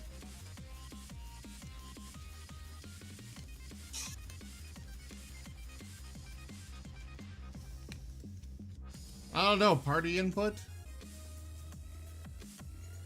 The way I see it is, we've already almost won this fight. Go ahead. You're just Go. going overkill. Hey, overkill is never a bad thing, okay? As My long as you're not crit going for card- mutilation. Is I am a neck fan wound. of RNGesus. My crit card is neck wound for triple damage. Just obliterate it. Alright. Well, party has decided that I'm going to be doing it. You saw how I went no mercy on them at the start. I can't say hold back now if you go against me.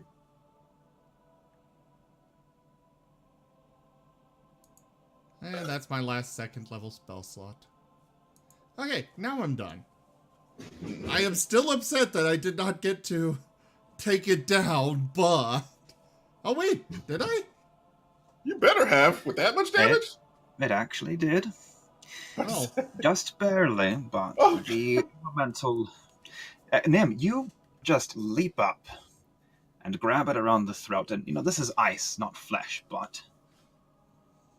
Your jaws are strong. You're not only a wolf, you're a wolf in service to Selene. And you crunch, and it crackles. And the creature topples backwards, crumbling into little chunks of ice.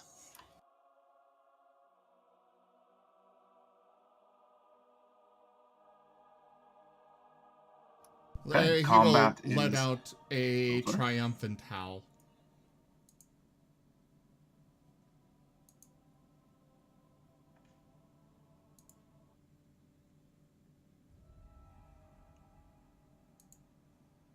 Okay. Is there anything to loot? I want to loot the... Well, it had a shield and longsword. da, da, da, da, da, da, da, da, da. This is definitely going on my highlight reel. The shield is a somewhat tall and slim kite shield. It is ornately worked as not quite the same pattern as were on the iron construct, but they have a similar organic feel to them. Inlays of silver and gold.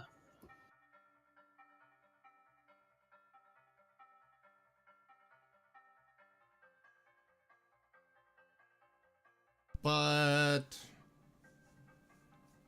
I'll leave it to the looting to others. It's a sword and a shield, basically, huh? Well, if you examine them more closely, I can tell you more, but Tato checks Yeah. out the sword. I'm definitely looking at that shield. give me investigation checks. It's a shield, guys. It's a shield.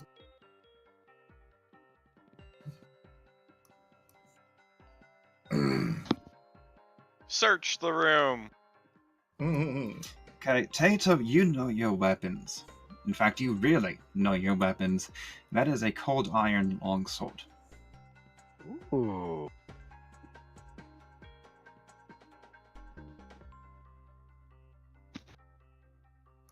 And because your expert is not here, I rolled for her.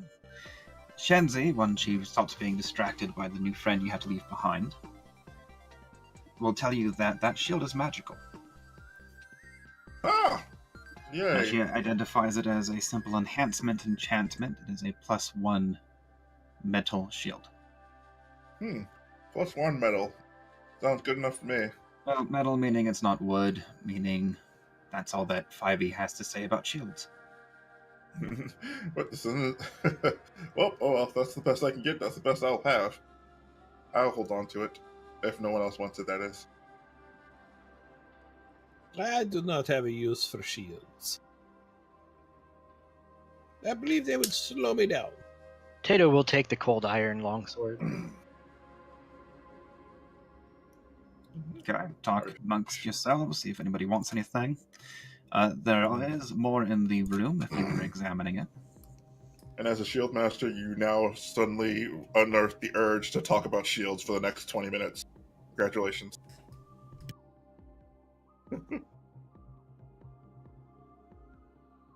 The cold iron will actually be better than my silvered sword for most of the stuff that we've been fighting. A metal shield +1. Metal shield +1. Okay, is anybody refuting the Crickets. cold iron Crickets will search longsword the room as for well. Tate? What does it do exactly? It does an extra 1d4 to Fey, Undead, and Fiend, and it counts as Does it do an extra 1d4 or just bypass any resistances? both. Okay. I'll trust you on that. I haven't actually looked it up. I guess I'll pass, yeah. Anyone want to challenge me for the shield?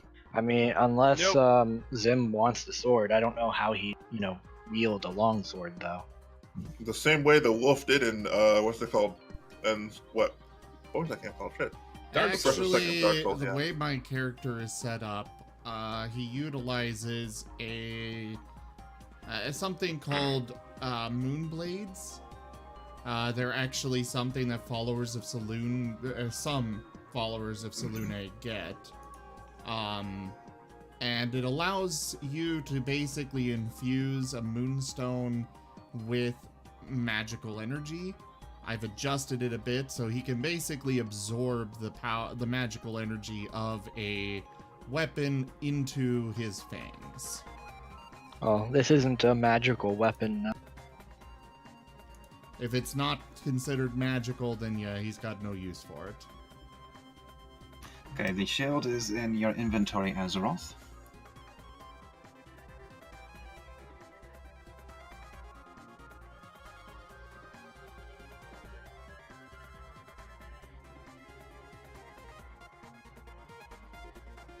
But if you want, I'll give you my other spare longsword.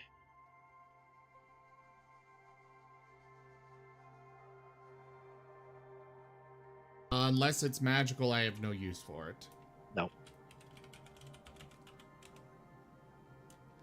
Yeah, unfortunately, I just can't use it then.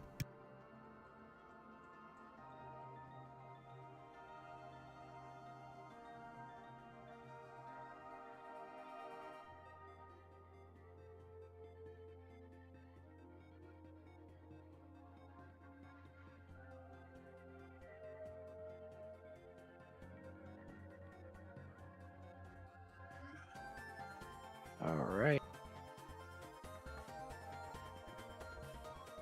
Tato would like to investigate around the whole room, looking for this Okay. whatever artifact it is that we are looking for. Well, it is actually right there in that central altar. Well, podium, pedestal, whatever you want to call it. It is a raised section of flooring. The columns around it are the most ornately worked you've seen so far. And the entire back wall is covered in a mural, but the entire mural is itself layered in frost, so you can't really see what it is.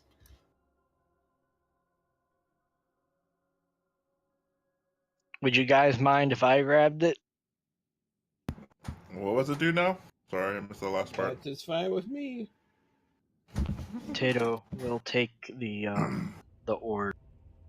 Wait, what did the orb do again? Oh, in the middle Sorry. of that raised area, at the far back, is a small altar. And again, ornate. Everything in here is ornate. It's intricate curves and angles. It looks like a stylized snowflake holding up what is itself a sphere of, you swear, if you could contain a blizzard in a 1 foot diameter sphere, it would look like that. That's cool. Swirling and scintillating patterns of white on white. And it is cold as you approach it.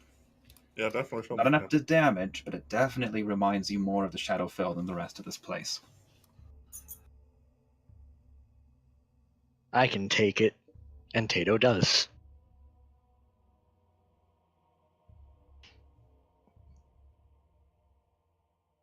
Well, first he touches it. What happens when he just touches it? It's cold. It's really, really cold. Yeah, well, as long as it's not whispering primordial in his head. You never know, it could be. He'll take it off its pedestal. That said, you can give me an insight check as you touch it. Okay, I'll do that.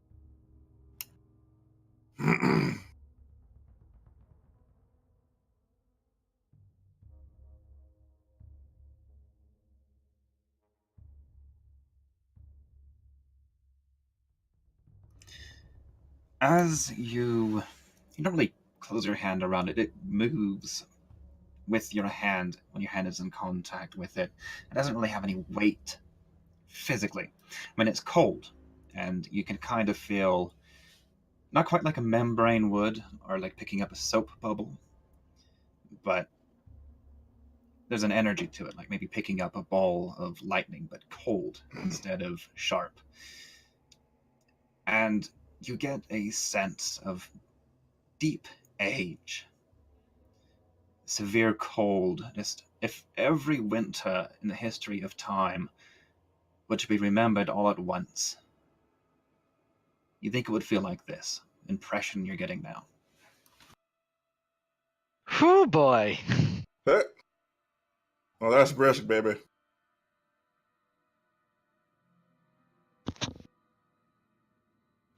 That said, if anybody else is examining the area, there is a small pile of gems and money scattered about in front of the altar.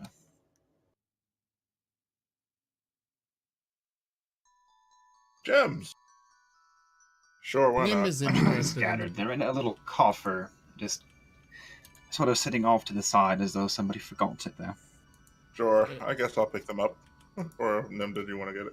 it. Nim wants the gems. He doesn't really care about the coins. Oh. Coins are Okay. shiny, but not as shiny as gems. I won't face off against your base instincts. I'll grab the coins, I suppose. We'll divvy them up properly like we always do. So the Okay. orb should be somewhere, right? Does anybody complain about Nim getting all of the gems because he likes them? What gems are there again? Sorry. Yeah, If you dig through the coffer at any point, and we'll just skip to this, we can get it over with, then go back to the orb. Okay. There are 4 lapis lazuli, 2 opals, 10 large freshwater pearls, and 5 sapphires. I want the lapis. I would also take 1 lapis if possible, but that'd be it. I'll take 2 lapis. Azeroth can get the other 2. You alright with that, Nim? Can't have more? You'll get the rest of the baggie. Lapis? I only took 1 lapis. I don't need 2.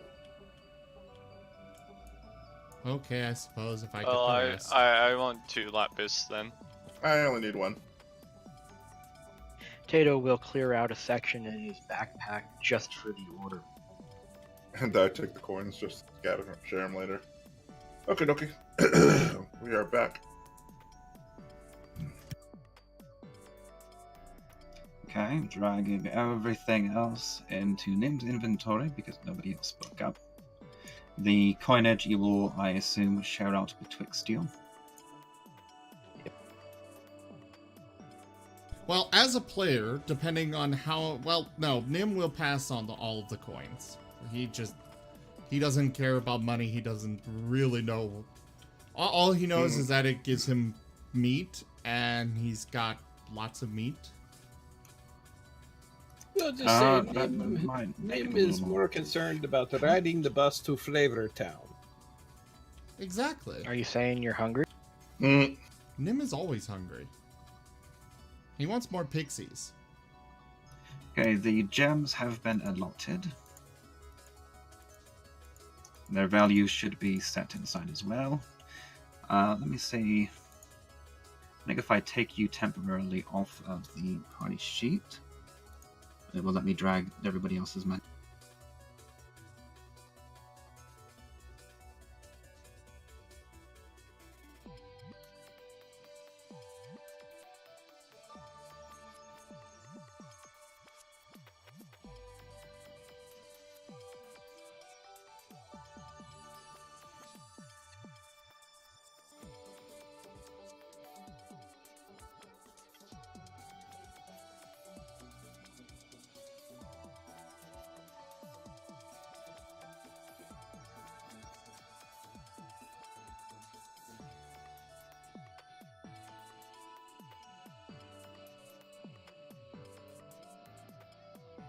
Alright, I think that should do it. Yep, I'm only counting 5 parcels for that.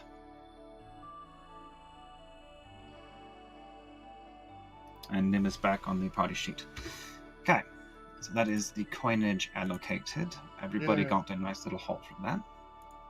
Oh, man. The orb fits into your backpack, Tato, and you still have the sense, but it's muted. It doesn't dig as deeply at your brain. Okay. Wow. Okay, what are you doing? We need to get out of here, guys, now that we finished this. Yeah, we Did Hold didn't on. really Take use the it. orb yet? Hold Or on. The orb How I about need to take. Hmm? let's go back and grab those dresses that we found earlier. The fur garment? Yeah, we can give them to Queen Mab as a gift. Put her in a Give good her- mood. Give her her own stuff as a gift. Yeah, I don't think she- Okay, well, return her own stuff.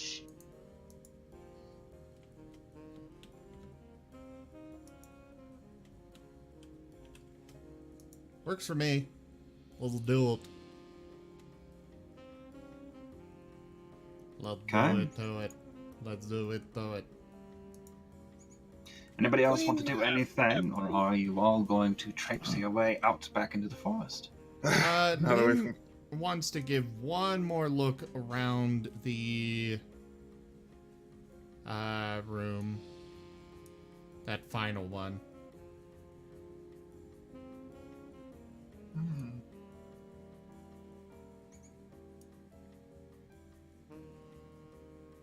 If he doesn't find anything, he'll just head on out. There's nothing else particularly there. I mean, there's lots of great architecture, but most of what was here is that mural, which is covered in frost, and tattered remnants of hangings, wall hangings, And yeah, he's banners that were hung from the ceiling. He is satisfied.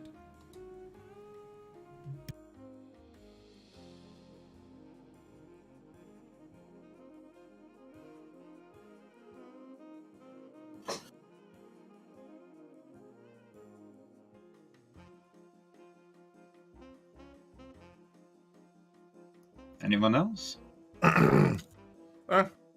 Everyone gave one more check around the room already. I don't think I need to do much Aside else. from the tattered remnants and the mural, there's nothing else. I can't take home the mural. That's not no significance for me, at least for the mural. Or the tattered banner. Is it like a war banner, or is this just a banner of Or the tattered remnants of fabric that were once wall hangings and banners that would have hung from the ceiling. Are any of them a banner of at least any factions? There's no way of telling. They're too old and rotted. Okay, not worth it.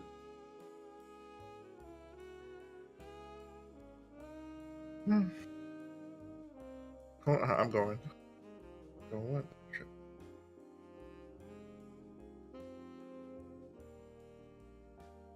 I would say it is time to leave this cold place. Yeah, I agree. I'm quite ready to get to somewhere warm. Maybe where they have a pineapple drink. I could always launch another fireball in here. You have enough slots for No, no fireballs. And that's how fireball became his new favorite move. that? About some fireball whiskey. So grab Goodness the gracious, Orban. you shoot the Let's balls of go. fire? Yes! And now you've earned the epic Greek How calling many of everything days that's has it been, or how long have we been down here? happened. Well, we you've still have rested twice for 2 hours, and it probably spent another 3 or 4 exploring. It took you 8 hours to get here, court. So we should have enough time to get back and not have her hire. Yes, please. All haste now. Yes, let's leave. Did we grab the dresses? Yeah, sure. If you so desire, you can grab. They're not dresses per se. They're fur, boots, coats, skirts. It's a full ensemble. Yeah, I'll I'll help you with grab them. I'll help you carry them too, just to be. Thank you.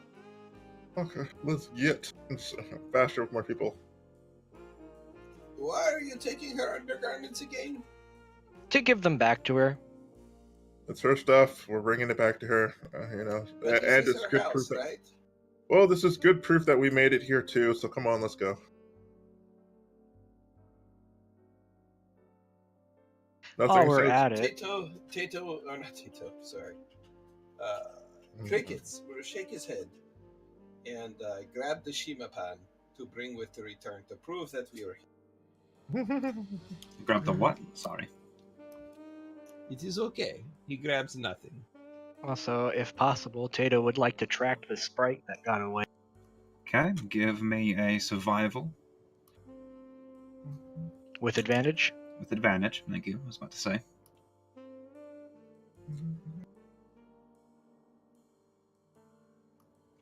You get the general sense that it's hiding out in one of the rooms on the southern end, but you can't tell exactly where. Oh well, it's not worth tracking. Yeah. And plus, we must make haste. If we don't make our deadline, she's not going to pay us. Or I forgot what it was. Sorry. We must make our deadline, guys. So let's go now, please. Okay. We are all exiting the temple. Okay. You climb up the steps, exiting the temple, and re-emerge in that small copse of trees.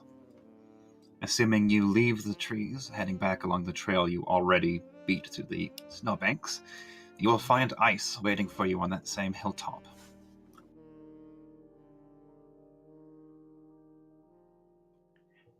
I thought his name was Snow. No, that's Jon Snow. His name is Ice. You know nothing, Tato Snow.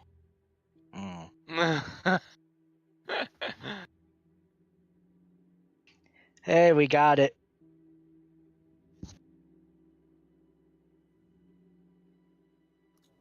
Do I give it to you to give to her, or do I just give it to her? No, you will return the artifact to Queen Mab. Follow me. Okay. It leads you on largely the same route, again, because you are with him. The creatures of the realm do not bother you. Lovely. Woohoo!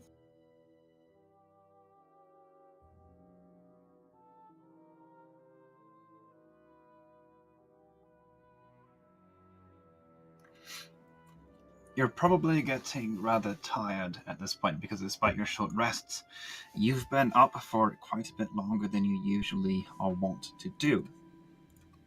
But assuming you keep pushing, you will get back to Queen Mab within another 8 hours or so. Oh, if that's the case.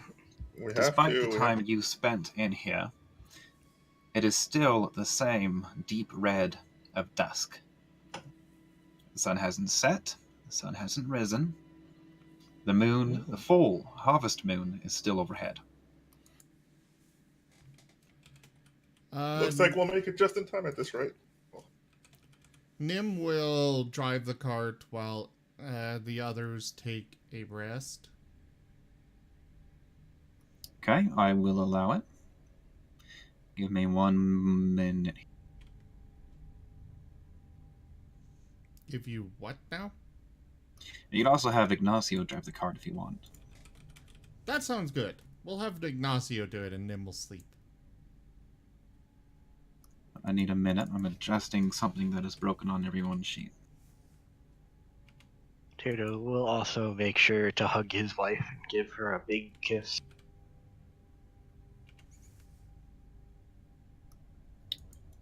She is appreciative of the attention, but distracted by her own concerns right now. She seems to be in a deep state of, not quite meditation, but something similar. Tato will leave her be then. And then give a big kiss to Ignacio. But on the cheek, not on the lips.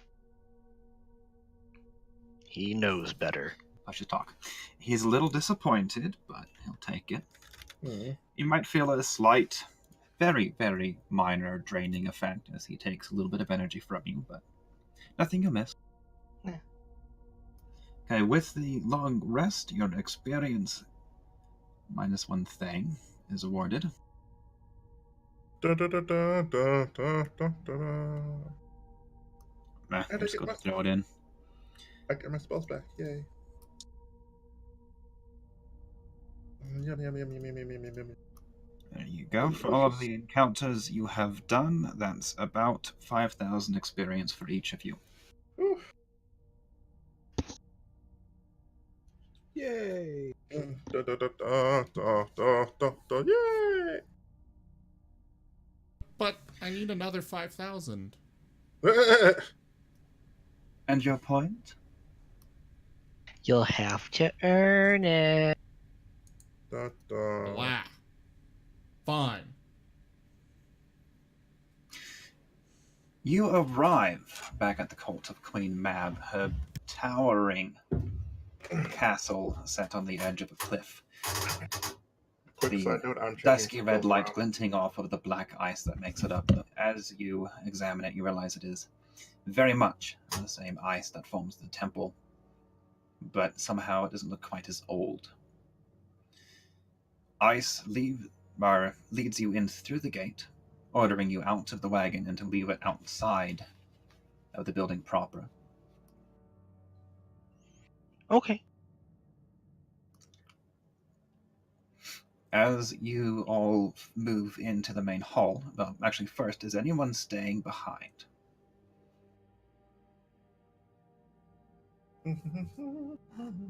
Good. As you all follow him through the main hall, past those alcoves that you first saw upon entering, the revels that were muted before are now in full swing. The harvest moon is directly overhead, where previously it was a few angles shy. There is feasting, there is dancing. The alcoves seem to be occupied more often than not now. Queen Mab is waiting for you by the same fountain you came out of when you first entered her realm.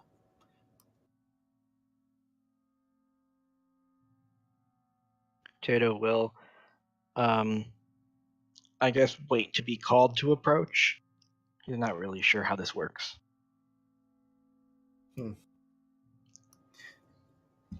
Okay, she beckons for you to approach her. She is sitting now, where previously she was standing on a massive throne. It does not appear to be made of dark ice. Rather, it seems to be formed from the skull of a giant dragon. That's awesome. Mm. Anyway, he The bones reaches. are, however, black. He reaches into his backpack and pulls out the winter orb. Whew, cold. And he holds it out for Queen Mab to take it. She gestures with one hand, and the orb floats towards her, alighting and floating just above her palm, and she smiles up at it, her eyes almost enraptured. And so passes the mantle from one season unto the next. You have served me in your purpose, hunters. Nice. Tato will say, "There's more." Mm-hmm. Tato will call over Azeroth and will unpack the furs that we found. Do believe these are yours? She will examine the articles that you present to her with a somewhat puzzled expression. Are they Mine? Surely not. I do recall those. They belonged to the previous Mab. She wore just such a set when I ran her through. Huh. Interesting. cool? I like her. She's cool. Before you ran her through. Placing the orb so that it hovers just above the arm of her chair, she languorously rises from her throne, and her walk as she moves down towards you is graceful, sublime even. No mortal can move this well. She circles your party once, examining you as she goes. The agreement was safe passage to the realm that you wish to visit. The section of my land that is separated in yours. Are you not interested in a renegotiation? What's the renegotiation? What can only be described as a Cheshire grin crosses her features, and again you note that her teeth are pointed. I offer to any of you who are interested a service amongst my ranks. You have each proven yourselves most adept. Pass. But Serve your ranks, how so? obviously, the way she meant, we'll be fighters for her. Which, unfortunately goes against what I do and stand for. Always there is room amongst my hunt for more hunters. Ones who find the greatest prey. Ones who serve my will. but we'll have to stay here, won't we? Pretty much. Oh, but of course. What is a hunt that stays far from its mistress? Elysian would slowly shake his head no. I did not expect you to accept, little hunter. Twice now we have crossed paths, and twice you will leave me. But mark me, our bargain is concluded with this. The last boon I give unto thee, and if ever you enter my realms again, you will be mine. Noted. No vacations here, guys. There's one more thing. I noticed that there's another orb like this, but it's made of water instead of ice. You speak of the elemental orbs. They differ from the orbs of season. Ours is a balance. The winter balances the summer, the spring, the fall. Beware the elemental orbs, for they bring naught but chaos. The elder eye is always watching amongst your lands. Tater will As just get she back to the- reaches Nim's position amongst your group, she pauses and looks not at him, but at Silver. Ah, I had not noticed you before, little one. In your veins courses the blood of my own hounds.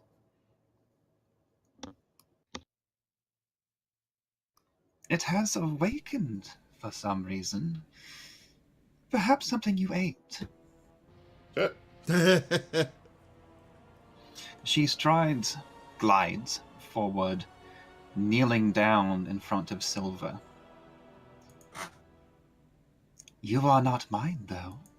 You serve another who himself serves her. She flicks an eye up towards the moon.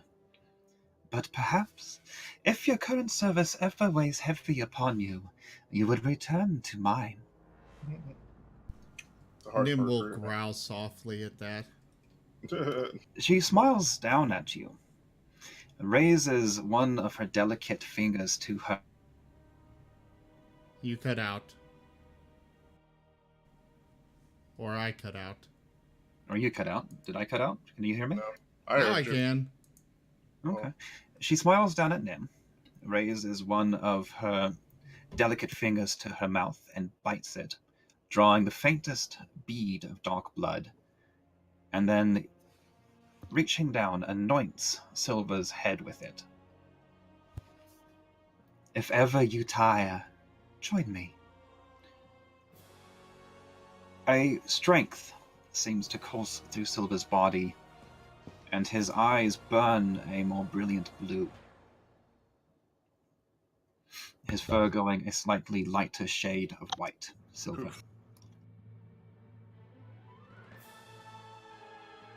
Silver gained 10 levels. Nim will watch her warily before sniffing at Silver too, in a kind of curious manner. Silver still largely smells like Silver, and he still looks to you as his master, but he also smells different now. Colder, somehow, like a winter forest. Mechanically speaking, he will progress in levels with you, gaining hit points, and has acquired an ice breath. She has awakened in him ancestry of the Winter Wolf. Cool. Ooh. You got a power up. I'll give you details on that later. Yay. Da-da-da-da-da-da. Do I get to pick a class for him? No. Oh, His class is Wolf. okay. But hey, levels help. Then he'll have hit dice and stuff. He won't die at 20 HP. Backing away from the group once more, Mab looks up at the moon. The harvest begins. The crimson hour has arrived. Will you stay and feast with us, mortals? I don't think that's a good idea. Nim will. Nah. Nim can't help but wag at that idea.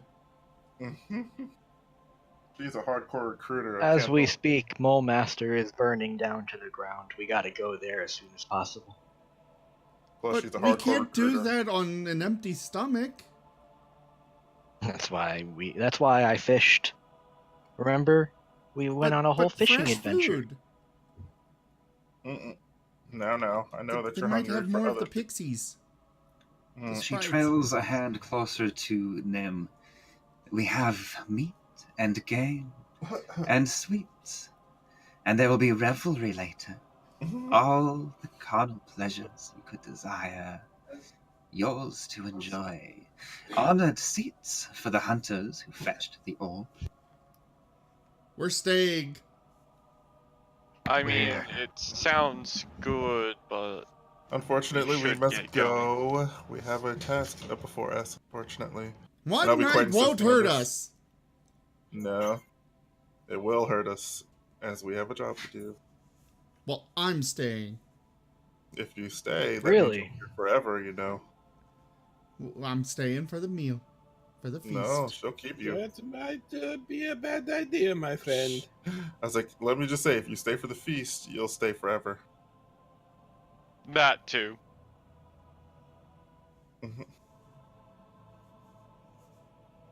He'll turn to her. We can leave afterwards, right? Of course. I promised you safe passage. The feast will be glorious. See? We can stay, eat, and enjoy.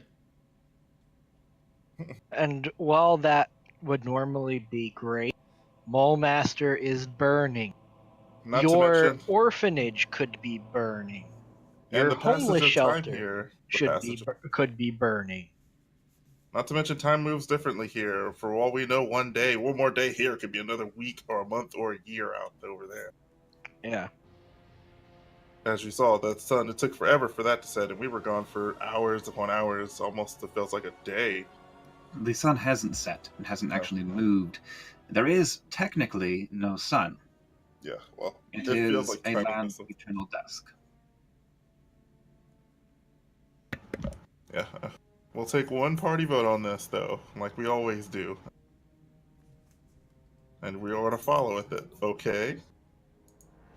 He's gonna and give the puppy dog eyes.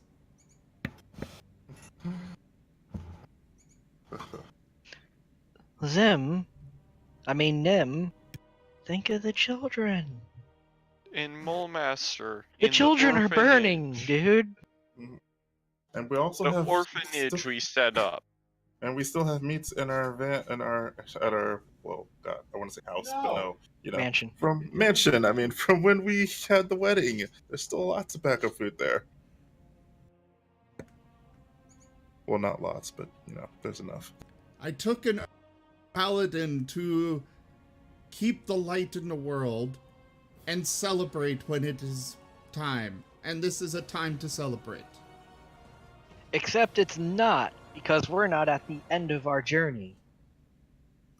Nim, give me a knowledge religion check. Or intelligent religion, if you want to use 5th edition terms, but you know what I mean. In the tower, if you would. Means I have to move Silver Sheet out of the way, and It's okay, that sheet's outdated anyway.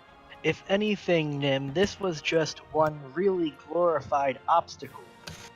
In regards to your oath as a paladin, Nim, you are aware that, well, the animosity between Mab and Silene is nowhere near what she shares with Shaw. They don't get along. And, in fact, they really don't get along. fine, we will go. There's maybe a festival around the moon, but they don't get along. So your oath will actually not really apply here beyond you using it as an excuse. Which is not to say you can't use it as an excuse. But you know you're using it as an excuse. All right, we'll continue on. Thank you for the lovely experience here, Queen Mab.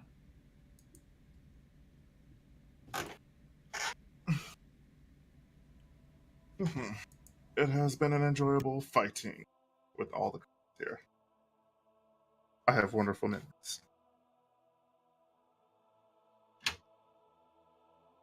That I bid you adieu.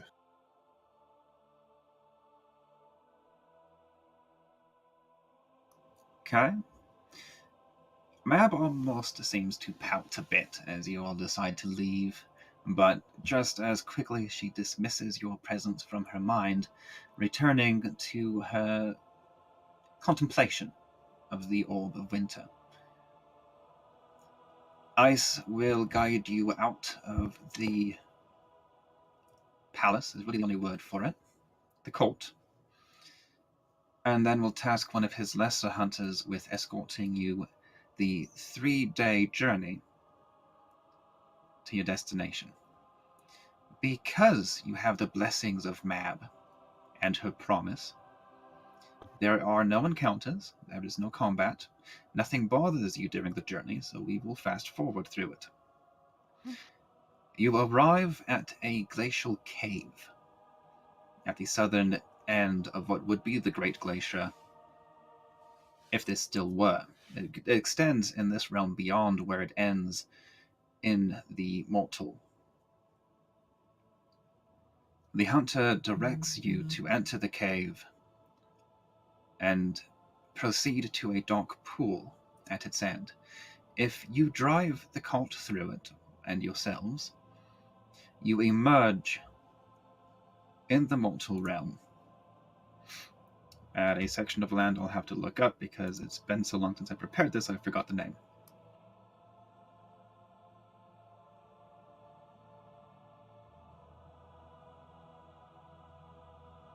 Alright, shall we go ahead and end here then? We will. Basically, and I'd have to dig out the map, but there is, historically speaking, a section of the Great Glacier that used to be connected through an icy spur that capped the mountains, but the spur melted. This little bit remained. It is just south and east of Mulmaster. You are perhaps 2-day journey out.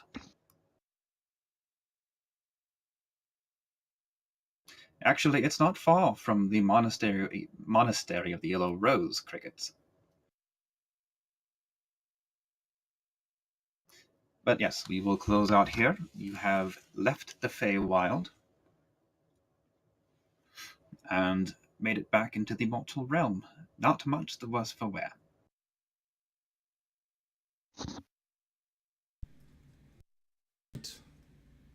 Testing?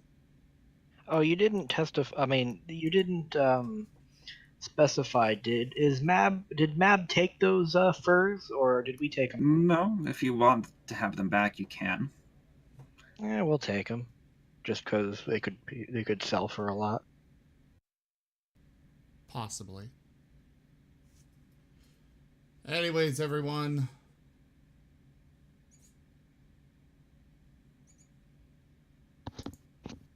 Oh wait, Tato can give at least one of the sets to Lily.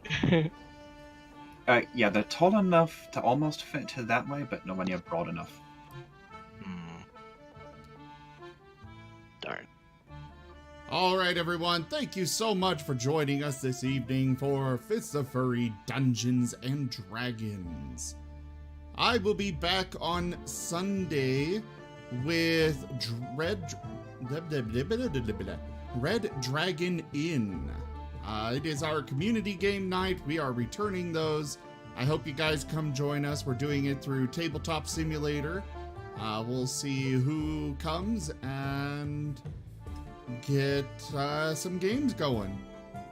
If you're not familiar with it, it's a really fun game. It's a card game. It's all about when the party's done adventuring, they go back to the inn for celebration. Drinking and gambling ahoy. Anyways, thank you to my patrons, donators, and subscribers. I could not do this without you guys. And I hope to see you all again in the future. For now, though, I bid you all a very fond adieu. Bye-bye.